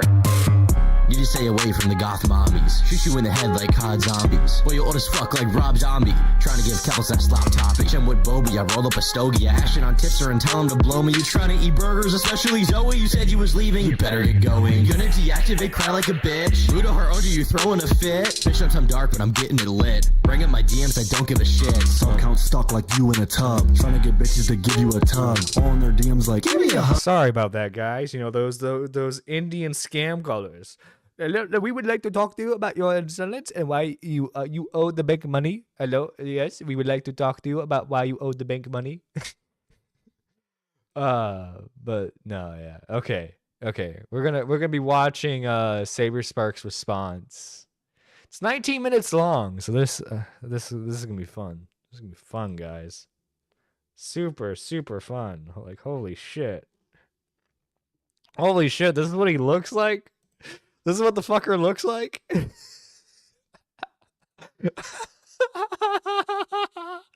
don't know why. The look is so fucking funny. I don't know why. I don't know fucking why. It's just so goddamn funny to me. Whoa. Brody Font is supportive of Lolicon? That's a serious fucking accusation, Mr. Gamer. I hope you have proof for that. Oh, holy shit. Holy fucking shit, man. Oh, I don't know. I just find Muda tried to phone scam you. It was Muda. It was. Hello, I'm Stephen Carver, and I go by the name of Saberspark on YouTube. For the sake of transparency, I will be on camera for this video. I also have some notes over here I will be referencing for this response. Now, some of you Why does he kind of look like a skinnier Boogie? Oh my god, he's Boogie's long lost brother. May have seen the recent 2-hour video by the YouTuber I Live Impossible a lot. Putting aside what it was, which we'll talk about here in a moment, this video included her making some significant and sweeping accusations involving me. I was trying to figure out what the look was. Another Steve? Most of the comments I saw on the original upload indicated that many people saw this video for what it was, clout chasing, and it threw out very severe allegations in a really callous and reckless way. I appreciate that people out there are willing to question such things, and more importantly, share my sentiment that this is not the way things should be done. What was said was untrue, and it's disappointing to see people trying to build themselves up by tearing others down. With that in mind, this is my response to recent allegations against me from the Twitter account Brony Fandom and the YouTuber I Live Impossible a lot. Before I begin, I want to give a content warning for the following things on screen. Folks, this is a very serious video, so please continue watching it at your own discretion. To be clear, the accusation that I sexually assaulted someone is completely false. Well, let's I see your feel proof. disgusted that I even have to say that. I've had sexual partners before in the past, but we have always abided by enthusiastic and reciprocated consent. Enthusiastic and reciprocating consent. I love how he has to add the enthusiastic. Like they were just begging to fuck him.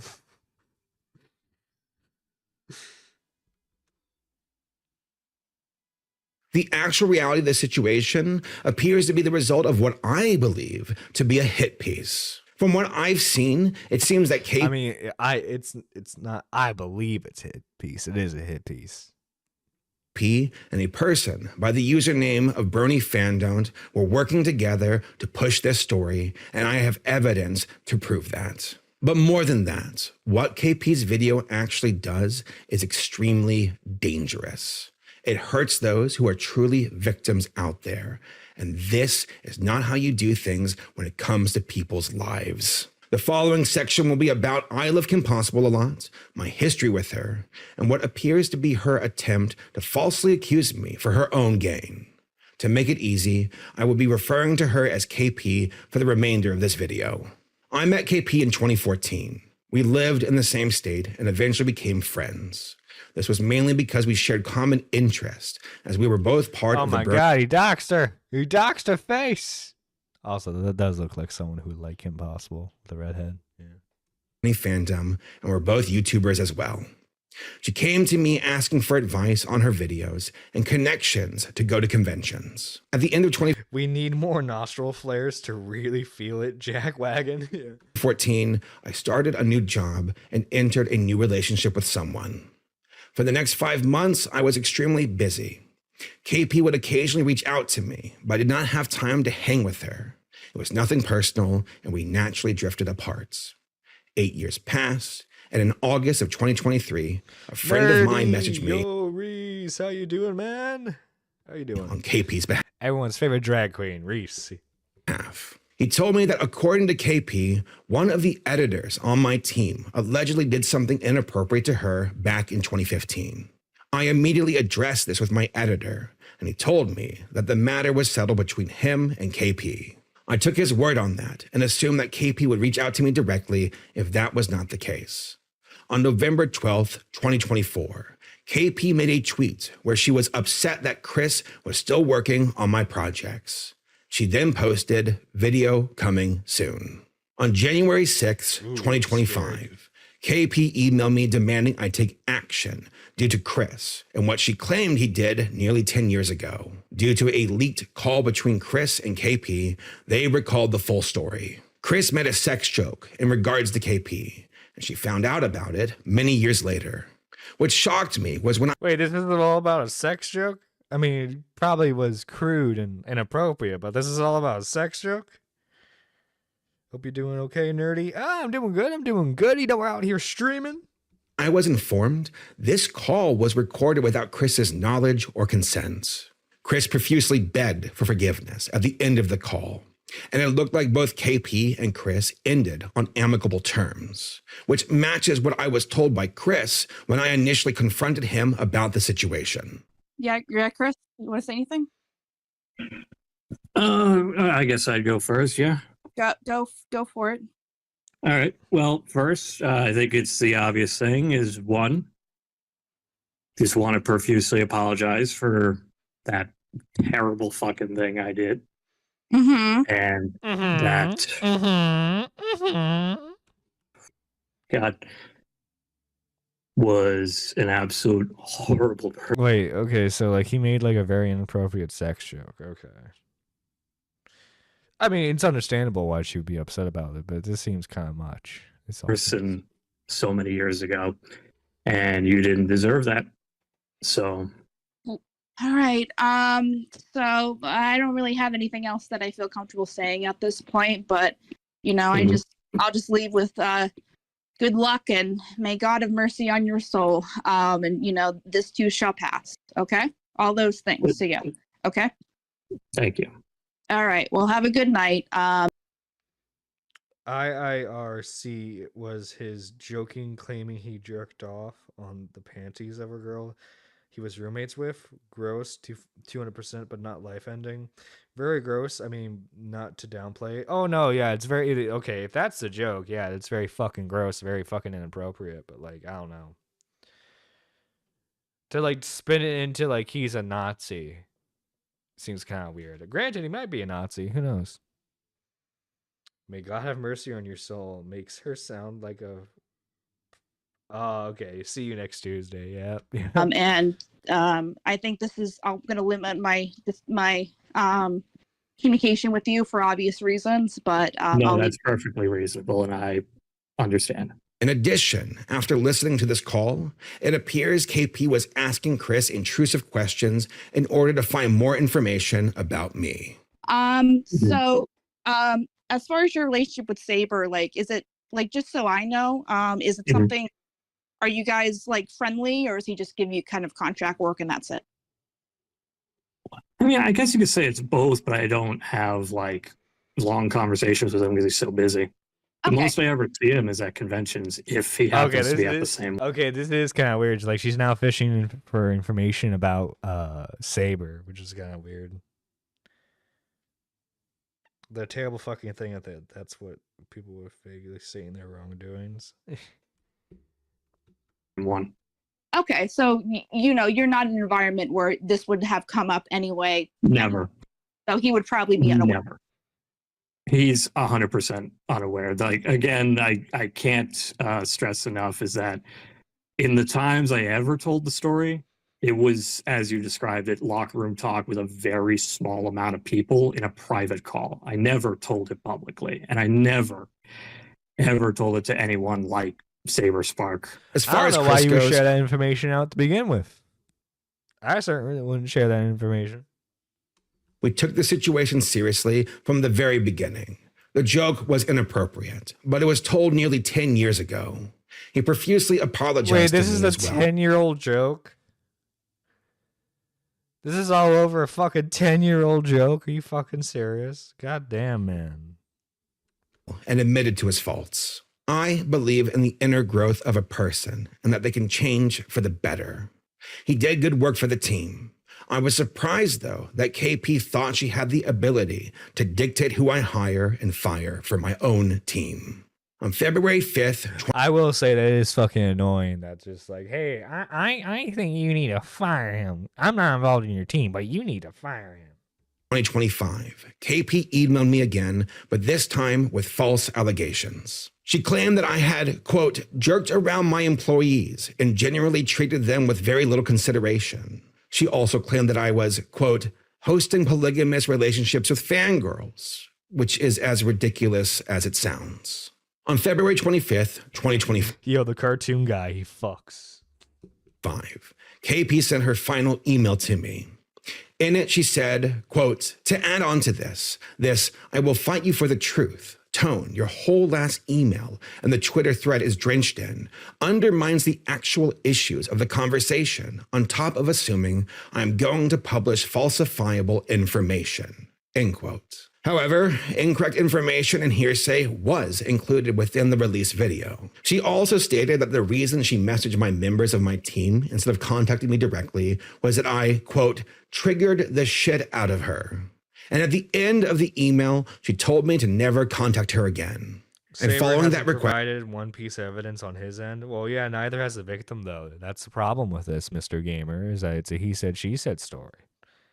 I never contacted her again. At this point, I was bracing myself for a hit piece video from KP, but I never imagined she would use false sexual assault allegations against me. I also noticed this particular Twitter exchange the day following KP's final email to me. Leading up to the release of KP's video, she was telegraphing her intentions and who they were against. She advertised a video schedule, a watch party, a YouTube premiere, and a slew of other posts in order to build up hype for her expose. God damn, she was hyping this shit up. She was acting like it was a goddamn Super Bowl. Bernie fandom was involved too, foreshadowing the release of the video on their Twitter leading up to the release. According to KP, the anonymous story would be posted on Twitter by Bernie fandom at 10 a.m., with her video premiere about my false allegations 2 hours later. What was to follow? Dude, they were timing this shit out. They were planning everything. God damn. Video that was not just tone deaf, but dangerously reckless with the lives of others. KP has gone on record saying that the video was originally intended for DA Games, but included me and the allegations a month prior to the release of the upload. The video itself was titled, What Ruined Saberspark in DA Games, and was over 2 hours long. It was primarily advertised as breaking the news of my false allegations, but the section in question was only 5 minutes and 40 seconds long. According to this interview with KP hosted by Slug Entertainment 2, uploaded on May 5th, 2025. God, no. Slug is involved? And he interviewed he interviewed KP. Of fucking course, Slug's involved. What the fuck? This is fucking hilarious. This is fucking hilarious, dude. You find such like the most random of fucking references in this community. Goddamn. Hosted by Slug Entertainment 2, uploaded on May 5th, 2025. KP admits that the story she featured was purely hearsay and had no substantiated evidence. She admitted that on a Slug stream? So, just to be as objective as possible here, so what you're saying is that basically the evidence that you were given was more personal circumstance and hearsay? Rather Correct. than like okay, at least they admit it was fucking hearsay. Like Correct. objective evidence. Correct. They didn't have any Skype logs or anything because of how long it was ago, and we did ask. So Were there other people that went in to verify these claims, or were there other attempts to verify the claims being made? Not to my knowledge. Always got his sticky little hands in all the pots. He does. I believe, I don't know the history of Bonk's relationship with the victim itself. I don't know to what extent he knew about everything before the statement was prepared. But I do know that Amy was vouching for them, and that was also because I knew Amy was on or has been on the convention scenes. That's how she met. Peter knew her husband. The video would be unlisted and eventually removed from KP's channel the same day of its premiere, following a massive public backlash against it. Apparently, based on the comments in the video, a number of the assets included and voiceover actors involved were allegedly not informed of the nature of the video being made, or had their work used without permission for video B-roll and memes. On Twitter, okay, if you're just like including memes in your videos, you don't need fucking permission from the people who like are involved with the meme. That's so fucking dumb. I stand by that point. Already stated Skype wiped all their logs. Go to this section. Yeah. Well, no, it's just like because the logs are wiped, like neither side can prove that the other one's like lying. That's the problem. I was ridiculed, with many people calling me a predator. This was due to the initial sensationalized traction of Brony Fandom's post. But then the post itself began to receive pushback due to public scrutiny over the alleged claims. Following KP's video, Brony Fandom began to backpedal, claiming that they never watched the video prior to promoting KP's upload. Brony Fandom would eventually throw KP under the bus in order to distance themselves from her video's backlash a few days later. So, what does this mean? As far as Brony Fandom goes, one of two things seem to be true. Either 1, they watched the video, approved it, advertised it, and now they're backpedaling because it did not go the way they wanted it to. Or 2, they never watched the video in the first place, yet they still endorsed it. Either option is reckless, irresponsible. Yeah, his autistic fans are proclaiming he's innocent. Yeah, and his haters are claiming that he's guilty. What's the like? This is what happens with he said she said stories. People's biases play into a factor. You obviously hate him, so you think he's guilty, and his fan base is going to think he's innocent. But the problem is there's no proof that shows one way or the other 100%. And speaks to a greater problem. By KP's own admissions, she does not like me, and I believe she holds a grudge against me after we had a falling out. Slug Entertainment's interview with her seems to demonstrate her malicious intent, and from the context of her video, it looks like it was done with a desire to use this drama to boost her channel's popularity. It was a hit piece, plain and simple, though she denies having a vendetta against me. If you were to say that this is something that needs to be taken with the utmost seriousness, despite no evidence, would you believe that it would be fair for people to disregard it entirely due to the lack of actual evidence? Yeah, I think that's fair. Okay. I wanted to at least ask that, given the fact that these are serious allegations that can get Saber killed, because people are Killed? What the fuck, crazy, and I'd rather not have someone get killed over an allegation. When has anyone ever, other than like offing themselves, when has anyone ever fucking gotten killed over these allegations like these on YouTube? I can't recall. And that has not been proven beyond a shadow of a doubt. Yeah, that's fair. At this point in the video, I want to talk about the Twitter account Bernie Fandoms. This Twitter account has been purposely targeting me for a while now. By their own words, they believe that internet justice is more effective than courtroom justice. They seem to see themselves as judge. By the way, such a dumb fucking tweet. Such a dumb fucking tweet. Jury, and executioner, and launch vicious harassment campaigns against multiple online creators, such as Billy Bustup, Prince Whateverer, and Black Griffin. Bernie Fandom has on multiple. This is the part where he like defends Black Griffin. Granted, I don't know a whole lot about the Black Griffin situation, but if, like, if a fraction of it's true, holy shit, man, I would not be defending him. Limp Bizkit said it best with this song. It's all about the he said, she said bullshit. Multiple occasions use falsifiable information to attack people with. According to KP's post, Bernie Fandom was in her Discord server, and according to this person, they were allegedly friends. On May 1st, 2025, Bernie Fandom shared KP's false allegations against me. After public backlash for their post, Bernie Fandom was constantly arguing with people in the replies. Some people asked if he suggested professional organizations to the victim prior to reaching out to KP, and he said no. Many were inquiring about RAIN, and he had no idea what that was. At the time of recording this video, the post is still up on Twitter and has not been corrected, despite being false and unsubstantiated. Finally, I want to bring up Sophie Scruggs. She is a comic artist for IDW and is on record sharing the Brony Fandom account. She was friends with KP prior to the premiere of the video and even collaborated on other drama videos with her. She even makes an appearance in said video and talks to both KP and Courtney Pete.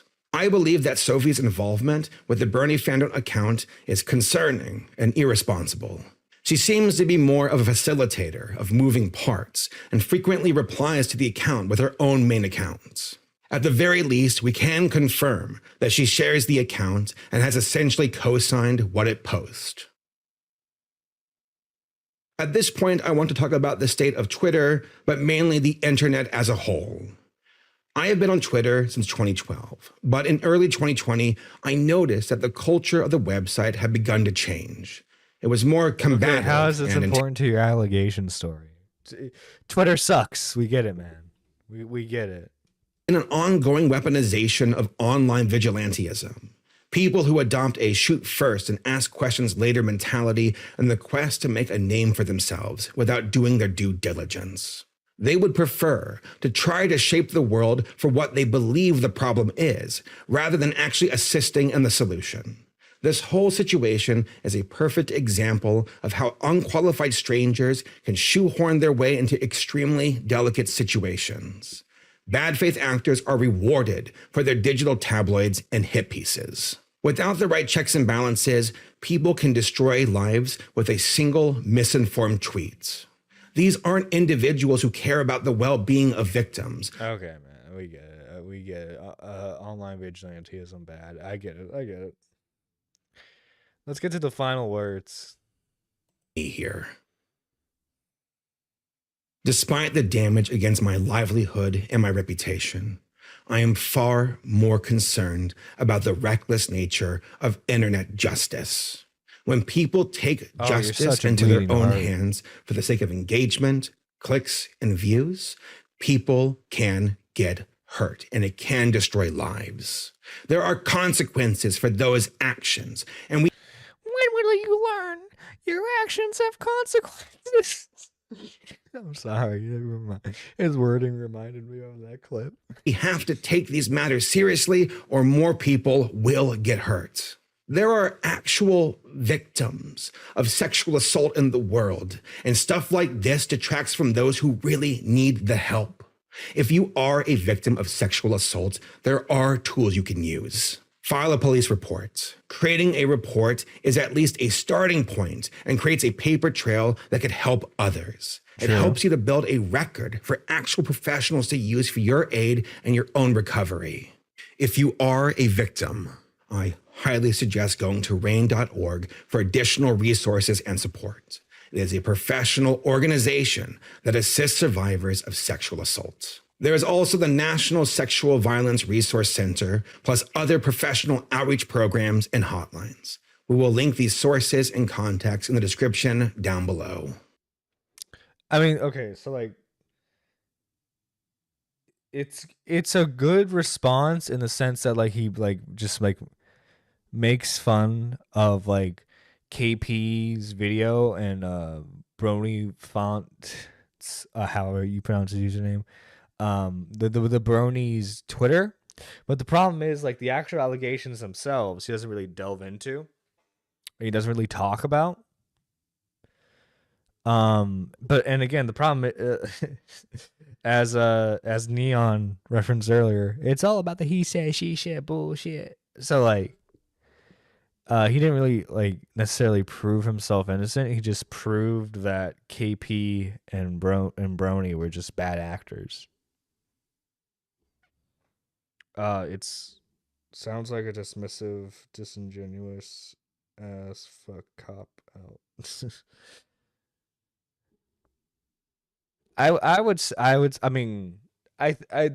problem with something like this is obviously the people who are fans of him are going to believe this, but like the people who are against him are not going to believe this. I know, hot take. He was able to prove that KP was like a bad actor, but like the people who are against him already knew that is the problem. But apparently the Brony fandom has been freaking out more on Twitter as of an upload yesterday in Internet Versus. So we're gonna watch that, and that will be in the end of the stream. Victim got in a call and planned for. Okay, let's. One of Saberspark's accusers, Brony Fandom, the original poster of the thread on Twitter that got millions of views, had an emotional breakdown on the site and subsequently on livestream after Saberspark. Oh my god, that's right. They live streamed released his response video. In the thread, he accuses I Love KP a Lot of harassing the victim, also claiming that the victim will soon come out with their identity, revealing more information, before succumbing to a lot of the negative responses, crashing out on the website. This then resulted in him going live, walking around his city while crying and even at some points threatening things. Even replying to people on Blue Sky saying, quote, "When I'm dead, I want this post to be cited." Naturally, oh my fucking god, so fucking dramatic. People responded to all of this, like on the Saberspark subreddits, people were in shock, with others saying that they can't really feel bad for the guy. And Mr. Enter also put out a document about all the recent events, saying that he didn't really like Saberspark's response, and that he himself has also been in direct contact with the victim. And dude, Mr. Enter, he's gonna solve everything. He will be also making a video going over everything. Welcome to the internet versus Brony Fandom's Fallout. It starts when Brony tweets out, "I'm sorry. I was promised things would happen a certain way, and they didn't. They still aren't. I'm going to explain as much as I possibly can without exposing the victim. They will be coming forward. I just don't know when anymore." The night before Saberspark posted his response video, I Love Kim Possible a Lot threatened the victim with a voice memo over Discord. Afterwards, me and the victim got in a call and planned for what to do about it. The plan was for her to come forward yesterday. Twitter will not let me upload this video no matter what I try, so it's on the better site. Then he attaches a link to Blue Sky with this 2-minute audio clip of KP attached. This is KP to the anonymous victim. From my understanding, you shared a Dropbox file with Lazy, and your fucking name was on it. I don't know if you're aware of that, but that's direct confirmation. So I'm at the point where my reputation is on the line because my reputation. You, and I feel like an idiot because of you, and you can help me God fucking damn. God damn. You weren't a good enough victim for me, so my reputation is ruined. Even though the adult, decided to make a video based on shitty, like, he said, she said allegations. Like, okay, like, obviously, like, the victim didn't have, like, good evidence to present, but you're still the one who decided to make the video. What do you fucking mean? You're the dumbass here. Me clean up this mess and get in a call and tell your side of the story, or this is going to blow up in your face, because people have already figured out it's you based on that mistake. And I'm fucking tired, because the things that have been pointed out to me is that you have your own platform. You know, people, you knew going in that people were going to figure it out. Maybe not this quickly, maybe not by your own mistake, but they did. And you can be an adult and help me clean up this mess. You see, they were like, we figured out who it is. Just say the fucking name, okay? If it's that obvious who it is, just say the fucking name. It's so annoying that, like, they're keeping it vague, even though it's like, it's so obvious who it is. Just say the fucking name. Or you can be a coward. I'm not yelling at you. I'm not telling you what to do, but you've put people that are in the video in a very difficult and dangerous position. And You decided to make the video. That was your choice to make. What the fuck do you mean? You put us in a dangerous position. You put yourself in that position, motherfucker. And I don't think you really understand that. And so I'm at the point where I talk to this guy Beckett, and he says, "Oh no, Beckett! Oh, Beckett! Oh, I love it when Beckett gets involved in this type of shit. It's so funny. You have the chance right now to tell your side of the story in a call with me or with Lazy or with him or with someone, or people are going to villainize you. And that's where we're at. And none of, like, the things that have been pointed out to me doesn't make any sense. The timeline is questionable. The only people that vouched for you were Brony and Amy and Sophie, and Amy won't even. So if it's so questionable, why did you make the fucking video? Not gonna tell you what to do. You sure sound like you're pressuring them into doing stuff, Chief. Yeah. Fucking talk to me. So I'm not telling you what to do, but I'm being real with you. It's fucked. You're fucked one way or the other. So make a decision soon, or I will publicly confirm it was you. You have 24 hours. God damn.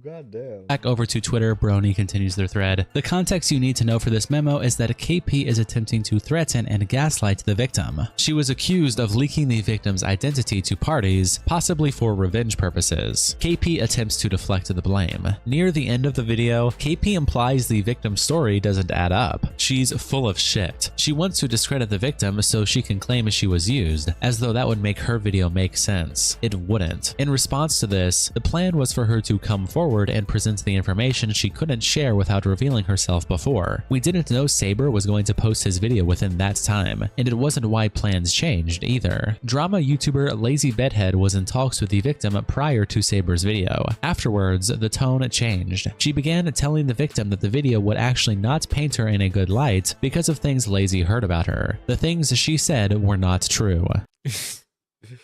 I love how drama YouTubers are getting blamed all over the place, even though it's just like, these people are clearly dumb. They don't know what they're fucking doing. Most people want to be,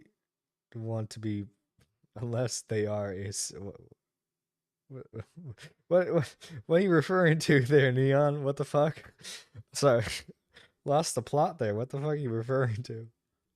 Let me reiterate, Lazy Bedhead had the victim there to talk with, and instead of asking her about these separate allegations, she threw them in her face. The victim spent the next few hours proving her innocence instead of posting her story. Well, apparently the alleged victim has, like, allegations of their own.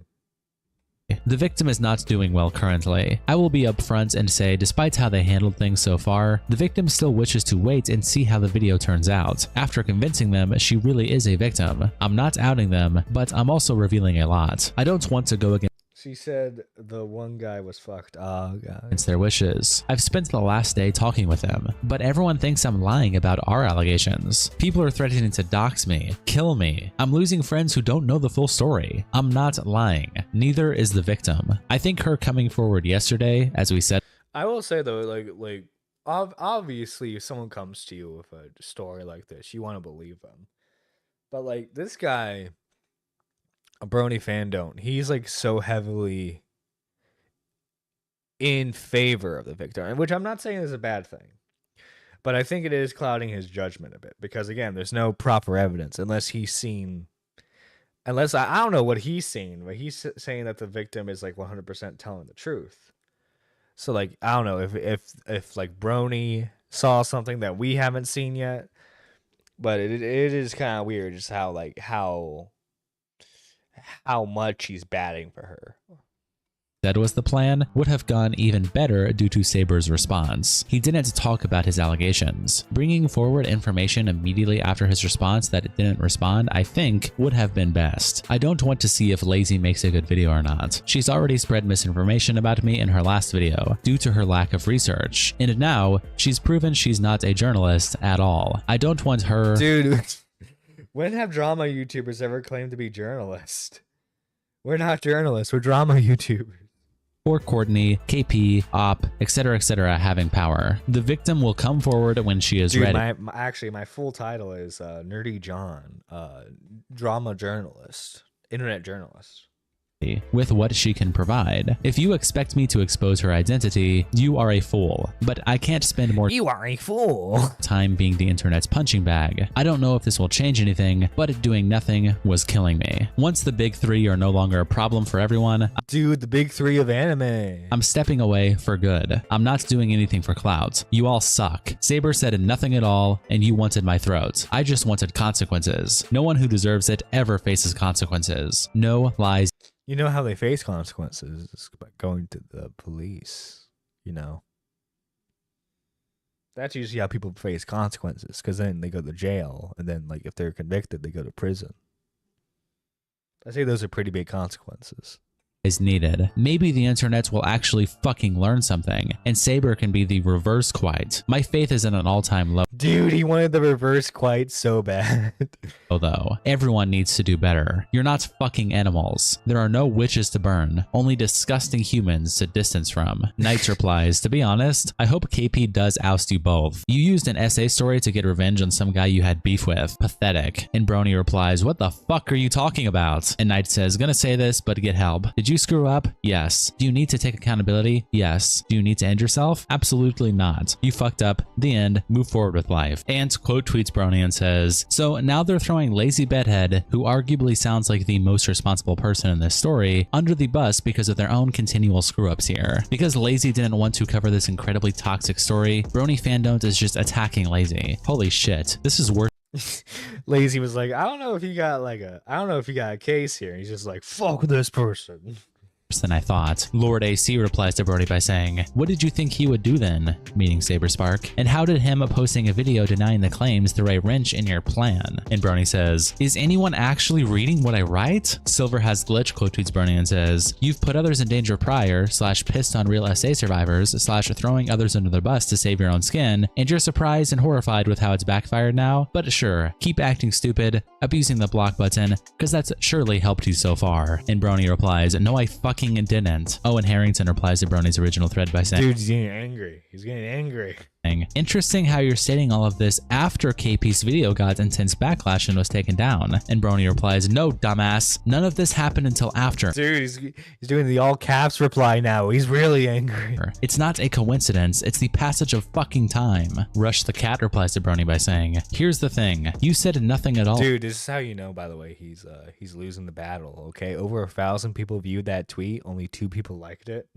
Of fucking time. Rush the Cat replies to Brony by saying, here's the thing, you said nothing at all as well, and wanted people to be at Saber's throat. People willingly defended the victim without proof of said crime. Saber lost support on things. Some fans dropped him. His life, name, brand is no doubt ruined because of this. You got what you wanted. And Brony says, he's an artist. I don't care if his life is ruined. I never asked anyone to have any reaction to him or the accusation. Dude.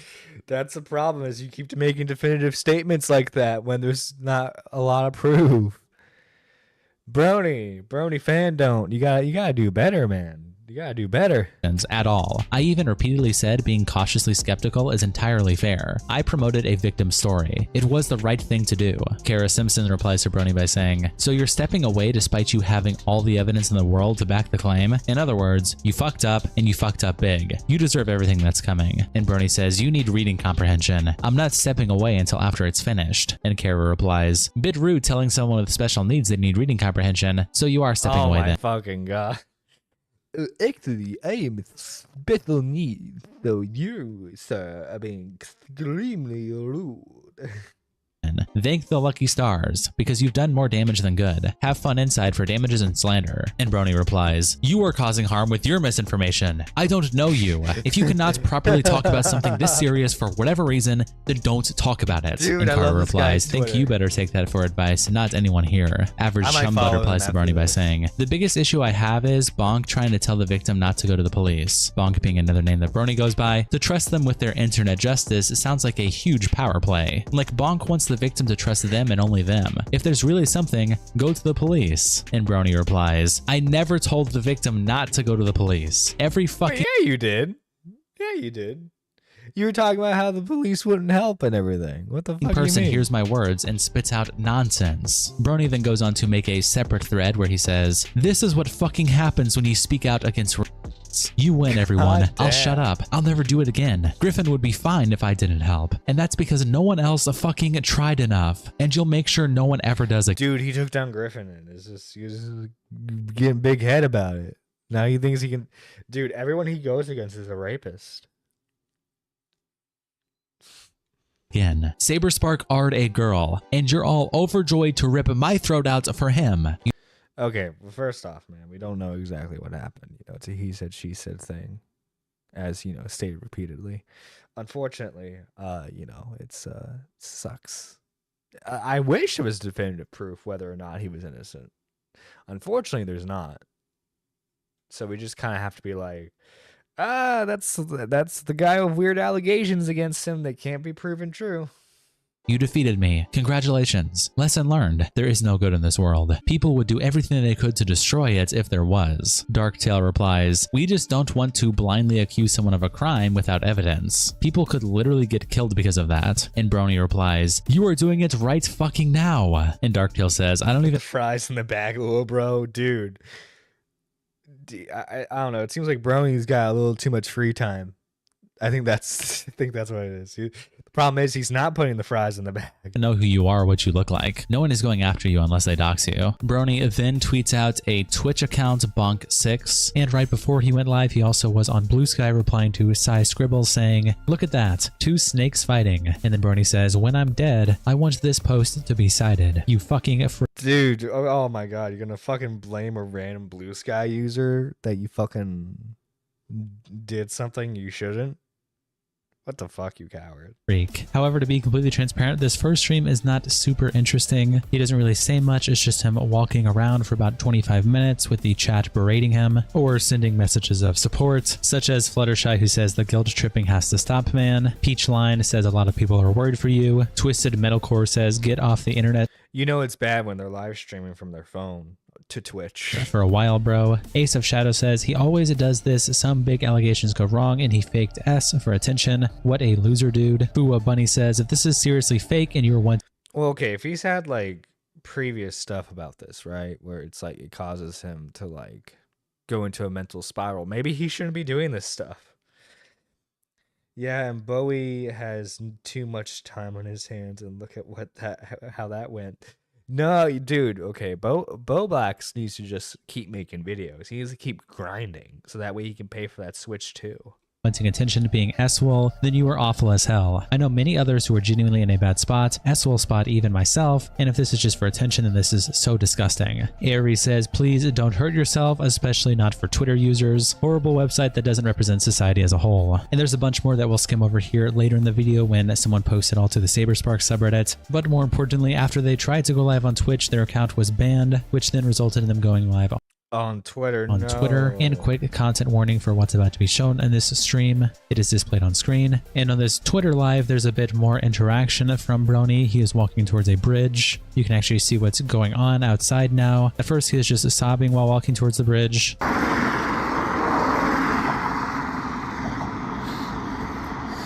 How old is this guy?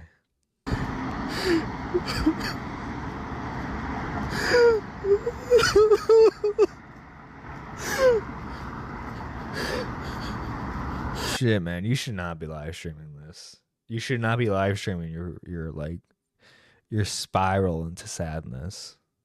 Like, I legitimately feel, like, jokes aside, I legitimately feel bad for this dude. He should not be doing this, man. Get off the internet. Don't be doing this. Okay, listen, we all gotta have a cry session. But don't make it public, man. Oh my god, what looks like oh my god, he had over 1,000 people watching this. Oh man. You should. Oh my god, Mike, no. Mike, no.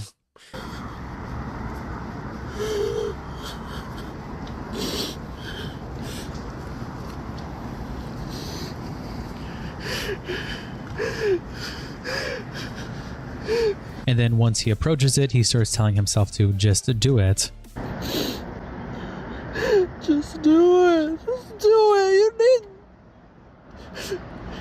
Again, I have to ask how old this person is. Are they like in their early 20s, mid 20s? I hope it's not like a guy in his 30s. Because that would be even sadder. This guy needs, like, clearly he needs help mentally. You gotta go to a therapist, man.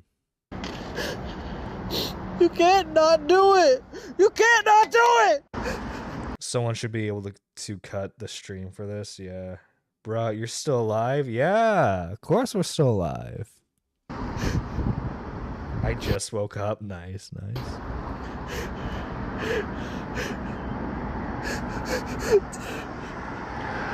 Of course, you entered at a really depressing point because this guy who made allegations against Saberspark, he's now like live streaming on Twitter that he's gonna like jump.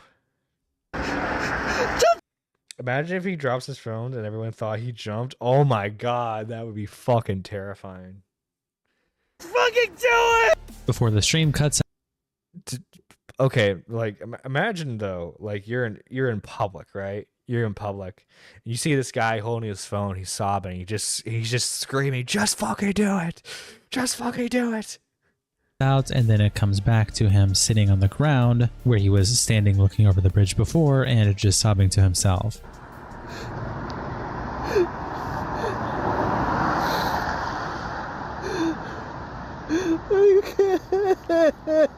Dude, this is just sad.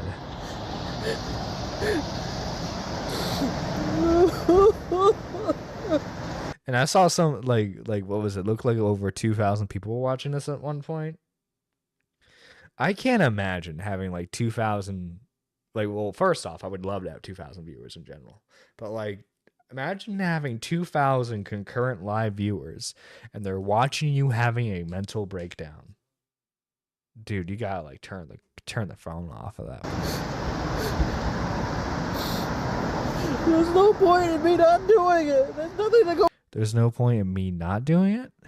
Back to. Come on, man. Come on. You got plenty to live for. Plenty of furry conventions to go to. Don't do this. People like this literally can't off themselves. It's all for attention. Probably. I mean, some of it's probably for attention. I don't know. I want to be sympathetic here.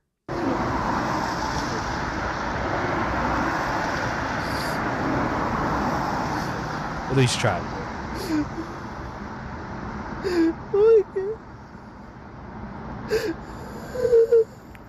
Just imagine like you're walking and you're like witnessing this like person have a mental breakdown in front of you.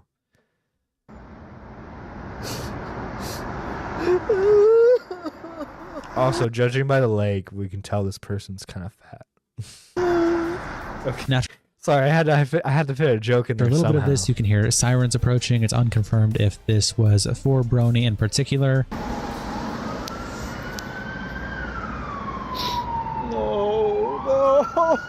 Oh yeah, just imagine like that 911 call. 911, what's your emergency? Yeah, there's like this guy who's like he's got his phone out and he keeps like looking over the bridge saying, "Just fucking do it. Just fucking do it." But regardless if this was a police officer or not, someone does approach Brony and ask him if he needs help before the stream then abruptly ends.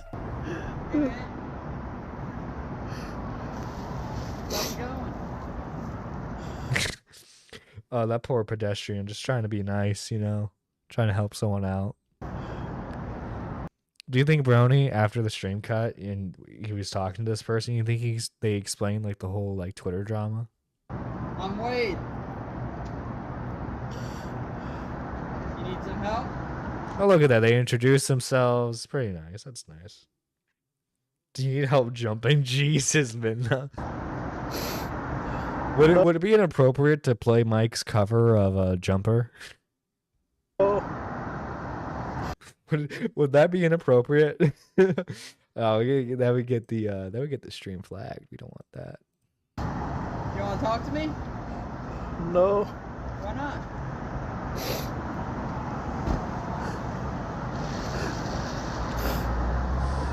It's all for attention is a sickening statement, Minna. Well, Minna's a very sickening person, as you'll find out. Well, we love the Minna memes here. I'm here to help.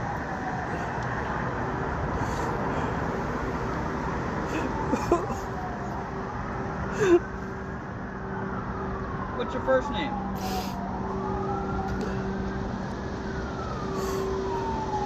Okay, I mean, good on this random pedestrian who I think if it was an officer, they would say, "Hi, I'm Officer First Name."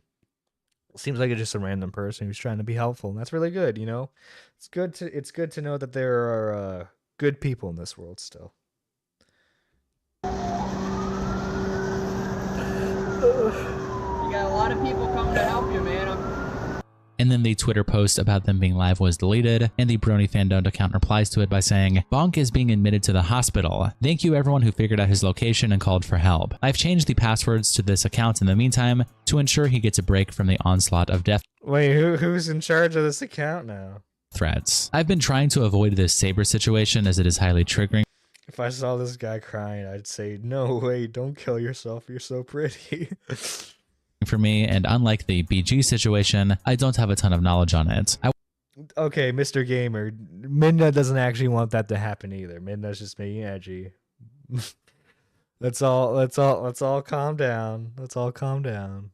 I want to be able to remember, this is an internet podcast comedy show. Okay, we're not meant to take things seriously here.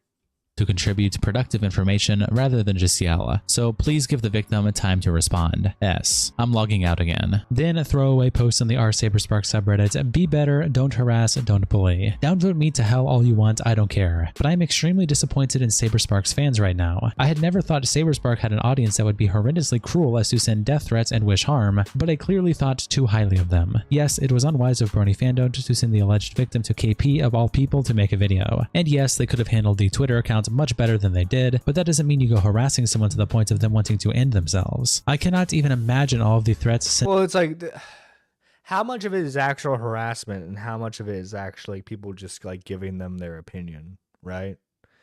Because like, unfortunately, especially when you're so hot-blooded like that, where you're just like declaring tweet after tweet that Saberspark is like a rapist. Yeah, people are gonna like push back on that. To be fair, the community is full of trolls, but the ones that try to lighten the mood, yeah, exactly. I mean, that's one of those people that like lightens the mood. Into their inbox because they did have DMs open. And to anyone who's saying, "Oh, they're just S-baiting," you're either an a-hole or did not watch the stream. I myself have been S-wol, and I cried watching it because I have been in their position before. It was real. This goes for every person involved in this mess. Don't harass or bully anyone, please. And they attached the tweet saying he's been admitted to a hospital that we already read, along with a tweet from Sophie that says, "For what it's worth, Bonk is so upset because he has more info to I mean, look at Hassan. Any criticism is harassment. True. share and is getting harassed by people just blindly believing he is lying. He hasn't said more because the victim isn't ready yet. She's been ill from the stress of all of this. Have some grace regardless of your opinion, please. And then at Twitch chat messages from DZ, who says, I don't give a shit if this artard ends themselves over false horse famous celebrity allegations. Sounds like a skill issue. And Ace of Shadow saying, good luck having anyone believe you in the future with this shit. And Reaper Rose replying to Aries saying, and they show no proof either. Man, they're really going into this guy. I'm saying, I don't care if they're S-baiting. Bonk really needs someone to get them onto the internet because they're clearly unstable. While Mega says mean, MP Sai says this dude refuses to take a scrap of accountability and S-baits on social media. Frosty Coyote says uncover the camera. Force Smooth says I hope everything will be alright. Ace of Shadow says this guy is just baiting. He's on the sidewalk. He's fine. Orange Jet says the situation was handled terribly, but S is not the answer. And Uwu Step and says no matter what they did, there are people calling for his S. That is never okay. While Mega says attention-seeking freako, ruin a man's life, and now it's all about you. Then they attach a tweet from Sina Serena that says, imagine having a melty because you couldn't ruin someone's life without evidence. Please don't delete your account when you're out of the hospital. You're the funniest clown on the internet right now. God damn. God damn. James replies to Brony saying, and to stay out. Ugg says, effing artard. Samuel Booker laughs, saying, what a loser you are. Good riddance. False accusers and the people who blindly support them deserve all the hate you get. Drink some gas and smoke an effing cigarette. Literally. God fucking damn, man. God damn. All you had to do was post the proof and you couldn't even do that. Vam says is the reason people applaud karma. Just desserts. I don't feel bad at all. Everyone likes when someone gets what's coming to them. That's you included. Max Mad says you got the audience you wanted so badly. And Mago Tago says, fuck you. Another post from Vam saying, there's a reason you never hear about people committing S on live stream or filming it. It's a deeply personal act. The only reason he went live was to harbor sympathy and seek attention. Going live isn't something an S person thinks of doing in the midst of ending it. Scooby doing. Oh yeah, it's usually a very, private. It's usually a very private thing.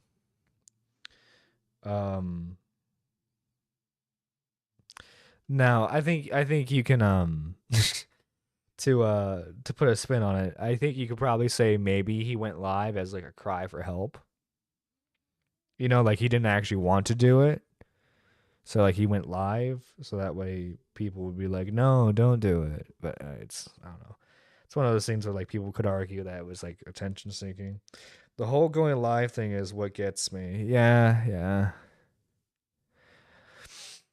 I mean, I don't know, man. There are there are times where it's just like there are people who are like depressed, right? And like so like they go live and then they're just like, I don't want to fucking go live.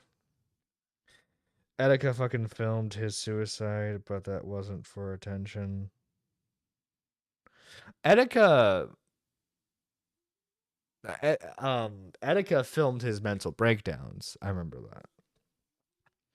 that. There's shock value to that, manipulation, and putting it on people, quitting people. Ming says, I laughed when he got what he deserved. I mocked him when he showed he had no proof. It was funny and it was warranted. A dumb kid threatening to end himself because people with cartoon avatars mocked him is just sad and shows how truly lost a person is. Logan Williams says there's nothing I will say, I think, no matter what your opinion is, I think Brony Fandom has too much investment in the online world, which is, I know it's funny coming from me because considering how invested I am in online stuff, but clearly like this affected him deeply.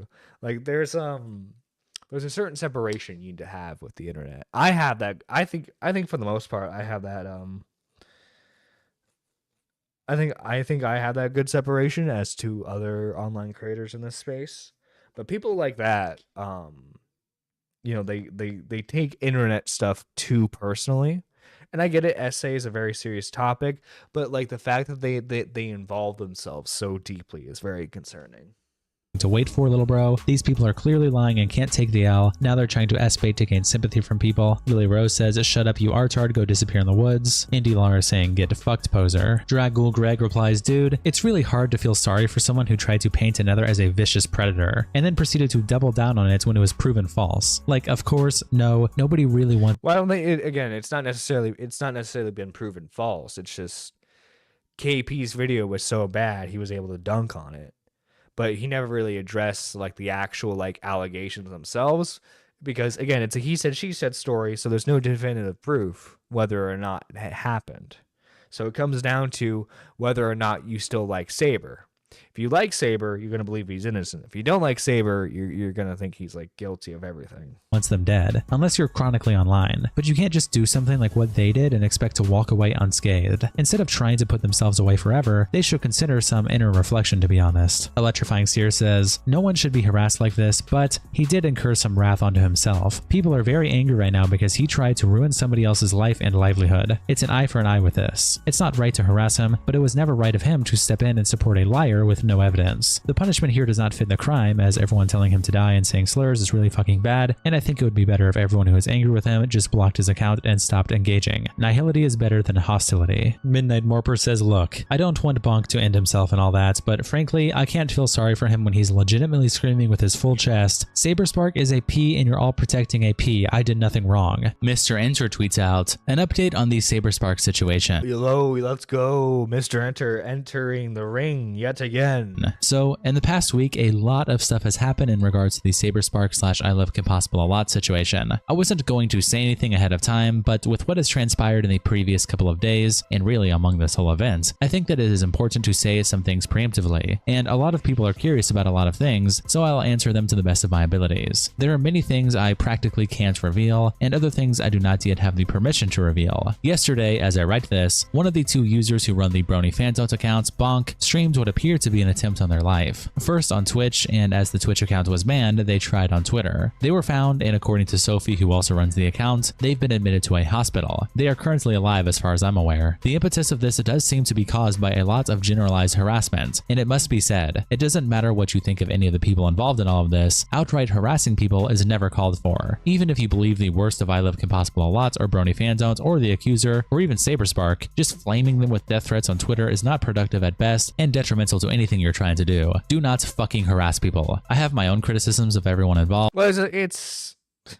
again, it's one of those things where it's like, what's actually harassment and what is just people criticizing him? Because like the problem is when you're like in a I'm not saying Saber's right, I'm not saying he's wrong, but when you're in a situation where people perceive that you are in the wrong, of course you're gonna get a bunch of people saying that you're a fucking idiot for doing what you did.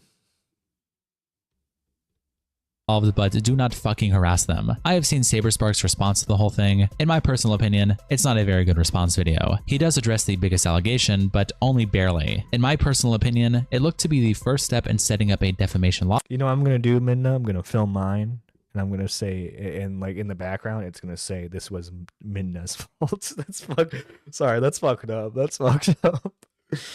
Lawsuit towards I Love Kim Possible a Lot and Brony Fandones more than anything else. I don't know if Saberspark could win a lawsuit, but in the United States, generally speaking, the phrase is you could sue anyone for anything. I personally believe he will at least try, but we'll have to wait and see in that front. I have also noticed that Saberspark mentioned Black Griffin in the video.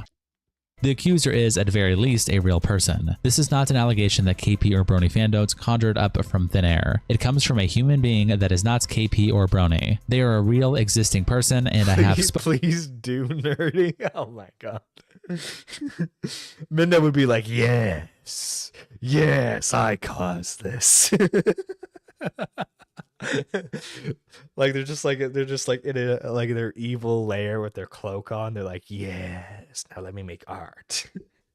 Spoken with them personally, voice the game over emoji.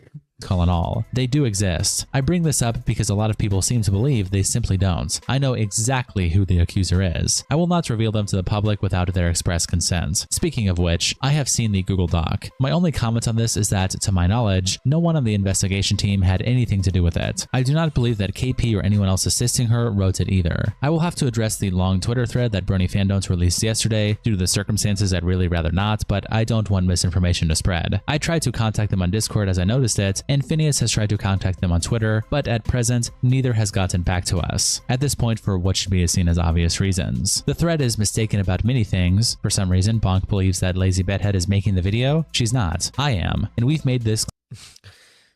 I mean, Lazy Bedhead could also be working on the video. Mr. Enter, you're not the only one involved in this situation. Technically, I'm making a video right now because this is going to be a stream highlight. A very long stream highlight, but a stream highlight nonetheless. clear to the accuser repeatedly. It was literally one of the first things that I told to the accuser, and it was said again to the accuser on the night of the 12th, so I'm not aware how that miscommunication happened. The only theory is that in the KP message, she mentions Lazy and not me. From my understanding, you shared a Dropbox file with Lazy and Lazy. We did do a background check on the accuser when we discovered who they were. There were 2 talks with the accuser directly, one with Lazy Bedhead alone, and one with myself, Phineas, and Lazy Bedhead on the night of the 12th. Being described as having the allegations thrown in their face is simply wrong. We talked about them. We got the accuser's side of the story. They were able to provide receipts, and while many of them still do need to be verified, they were at least amicable to discussion. We talked about many things, including Saberspark's response video. Yesterday at night, the accuser did at least message us when we checked in on them. I have no comment at this time on KP's voice message to the accuser. I will only state that we also received this message from the accuser during our call and have confirmed the accuser did not want the message released publicly. Yes, I have seen Casey Fish's message to Rachel, I Love Kim Possible a lot. I will comment on it in the video. Yes, I have seen the full unedited call between Chris and I Love Kim Possible a lot that sparked this whole entire thing. I will also comment on that in the video. Once again, do not fucking harass anyone. Basically, Mr. Enter's like, yes, everything involving the drama, I will comment on. Fandom and I Love Kim Possible a lot didn't vet a story/accuser. There is no reason to issue them death threats, even if you believe that a Saberspark is innocent, especially before the dust has settled. A lot of people harass the accuser's Twitter burner account. This is also a fucked up thing to do, even if you think they are making it up. Until that dust settles, and even afterwards possibly, there's always a chance that they could be telling the truth. I do not believe harassing Saberspark is the correct course of action either. If you believe the worst of him, the correct course of action is justified criticism and walking away from his content, not to death threats, cyberstalking, etc. This investigation is taking longer than anticipated for various reasons. I do not want to make any mistakes with my final judgment in the final video. Because I need to eat, I will be doing my usual work on the side, and I would not expect this investigation video to be the next one that I do at any rate. GameCat replies, with all due respect, there wasn't much for Saber to address in his video. The accusation lacks any publicly available evidence. Maybe you've seen it, but the rest of us haven't. As such, the only response he needs to give is, it's not true. No more, no less. Willie says and remembers. But that's the problem, is that like, because it's like, because there's no evidence, she's saying that he did it, he's saying that he didn't do it, but like it's just who do you believe at that point, you know? That's the problem. Only Discord. This guy is clearly not mentally capable of bringing forward serious allegations when he immediately S-baits, cries harassment, and shifts blames to others like KP when people bring forth reasonable criticism that would knock the validity of these claims. While KP did do a horrible job at bringing forth the allegations, this guy is at this point worse, because at least KP took her video down when people called her out. Fandom has lost credibility because of his schizophrenic reaction to criticism and is now failing to S-bait. Absolutely pathetic. Now I'm sure there's a bunch more updates that are going to come out about this whole Brony Fandom story. I doubt this is going to be the last we hear from them, especially if the victim themselves is going to reveal their identity. So subscribe below with notifications on so you don't miss any future updates. Shout out to our tier 3 members, internet. All right, holy shit. Holy shit. We were covering that story for over 3 hours. All right, final thoughts. Jesus Christ, man. Jesus Christ. It's a messy situation with people who are very, very passionate about what they believe. My personal opinion is, fuck everyone involved. Because, like, there's, like, you can't, like, no one can prove their side of the story definitively. And that's what's really annoying about this. I'm sorry, but, like, unless you have definitive proof that, like, something 100% did in fact happen, I can't say one thing or the other, you know?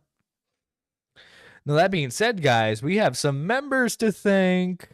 First off, we gotta thank Pigeon Salad for being a Super Nerd 3, the highest tier, and he's been that tier for 17 months now, was a member overall for 21 months. Thank you, Pigeon Salad, for, like, the awesome support that you show.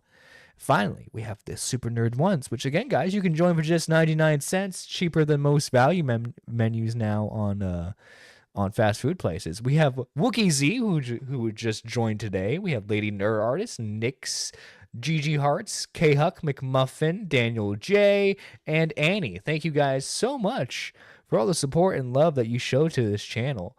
But before we go, guys, we do have one thing to show off, and that is Mike the Bike's new video that he's giving me early access to.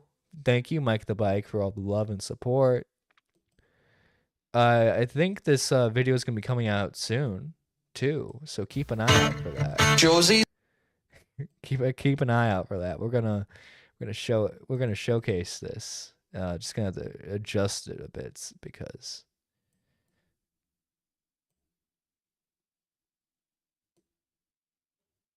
Okay. I think that's the best we're gonna get it. I think that's the best we're gonna get it, guys. Okay, let's see the new Mike the Bike music video. Josie's on a vacation far away. Oh my fucking Come god. around and talk it over. So many things that I wanna say. You know I like my girls a little bit bolder. I just wanna use your gawk tonight. What the fuck? What the fuck?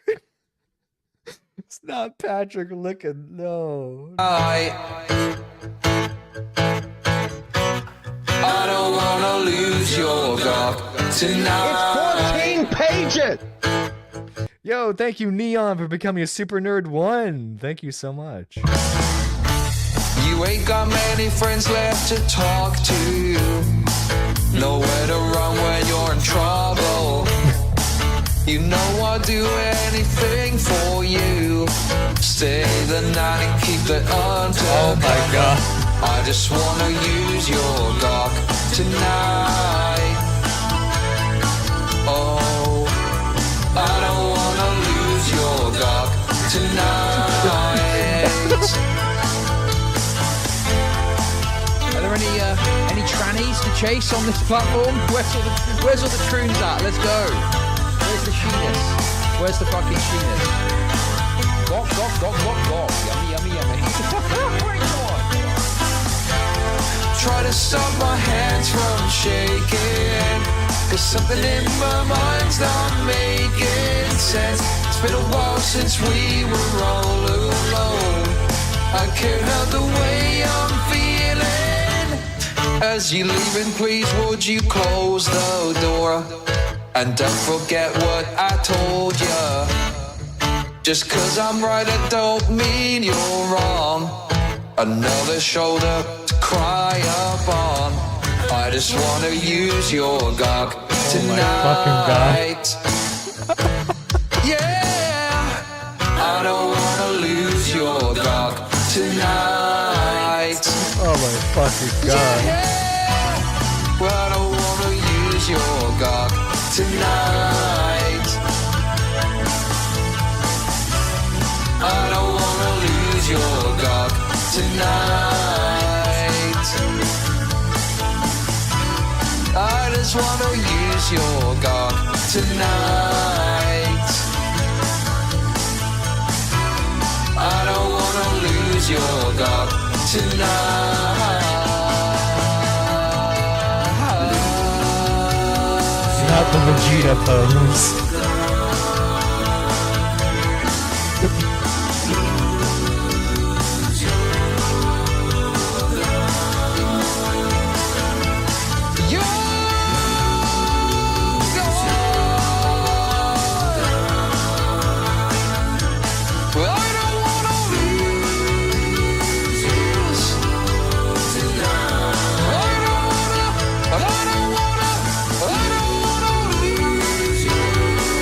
Oh my fucking god.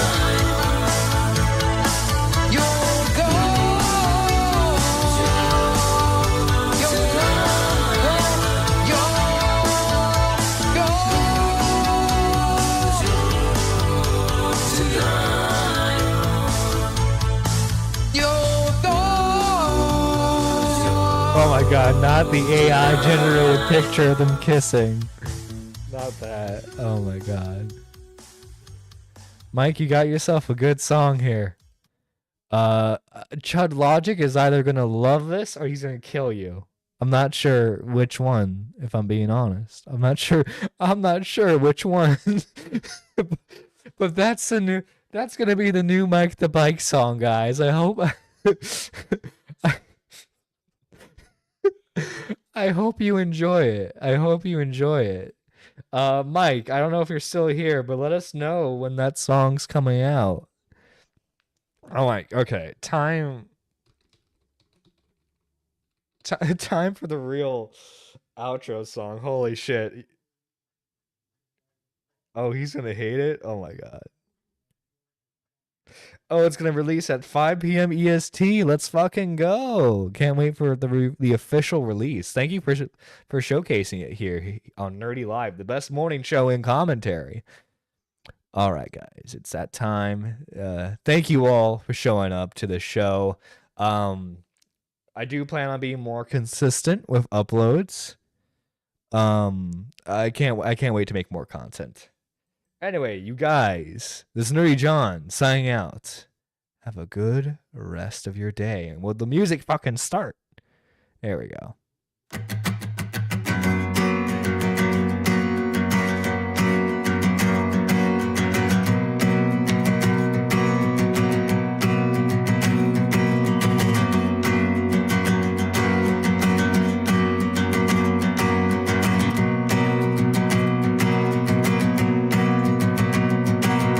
First-rate town, and all you ever notice are the ways it stretched too far.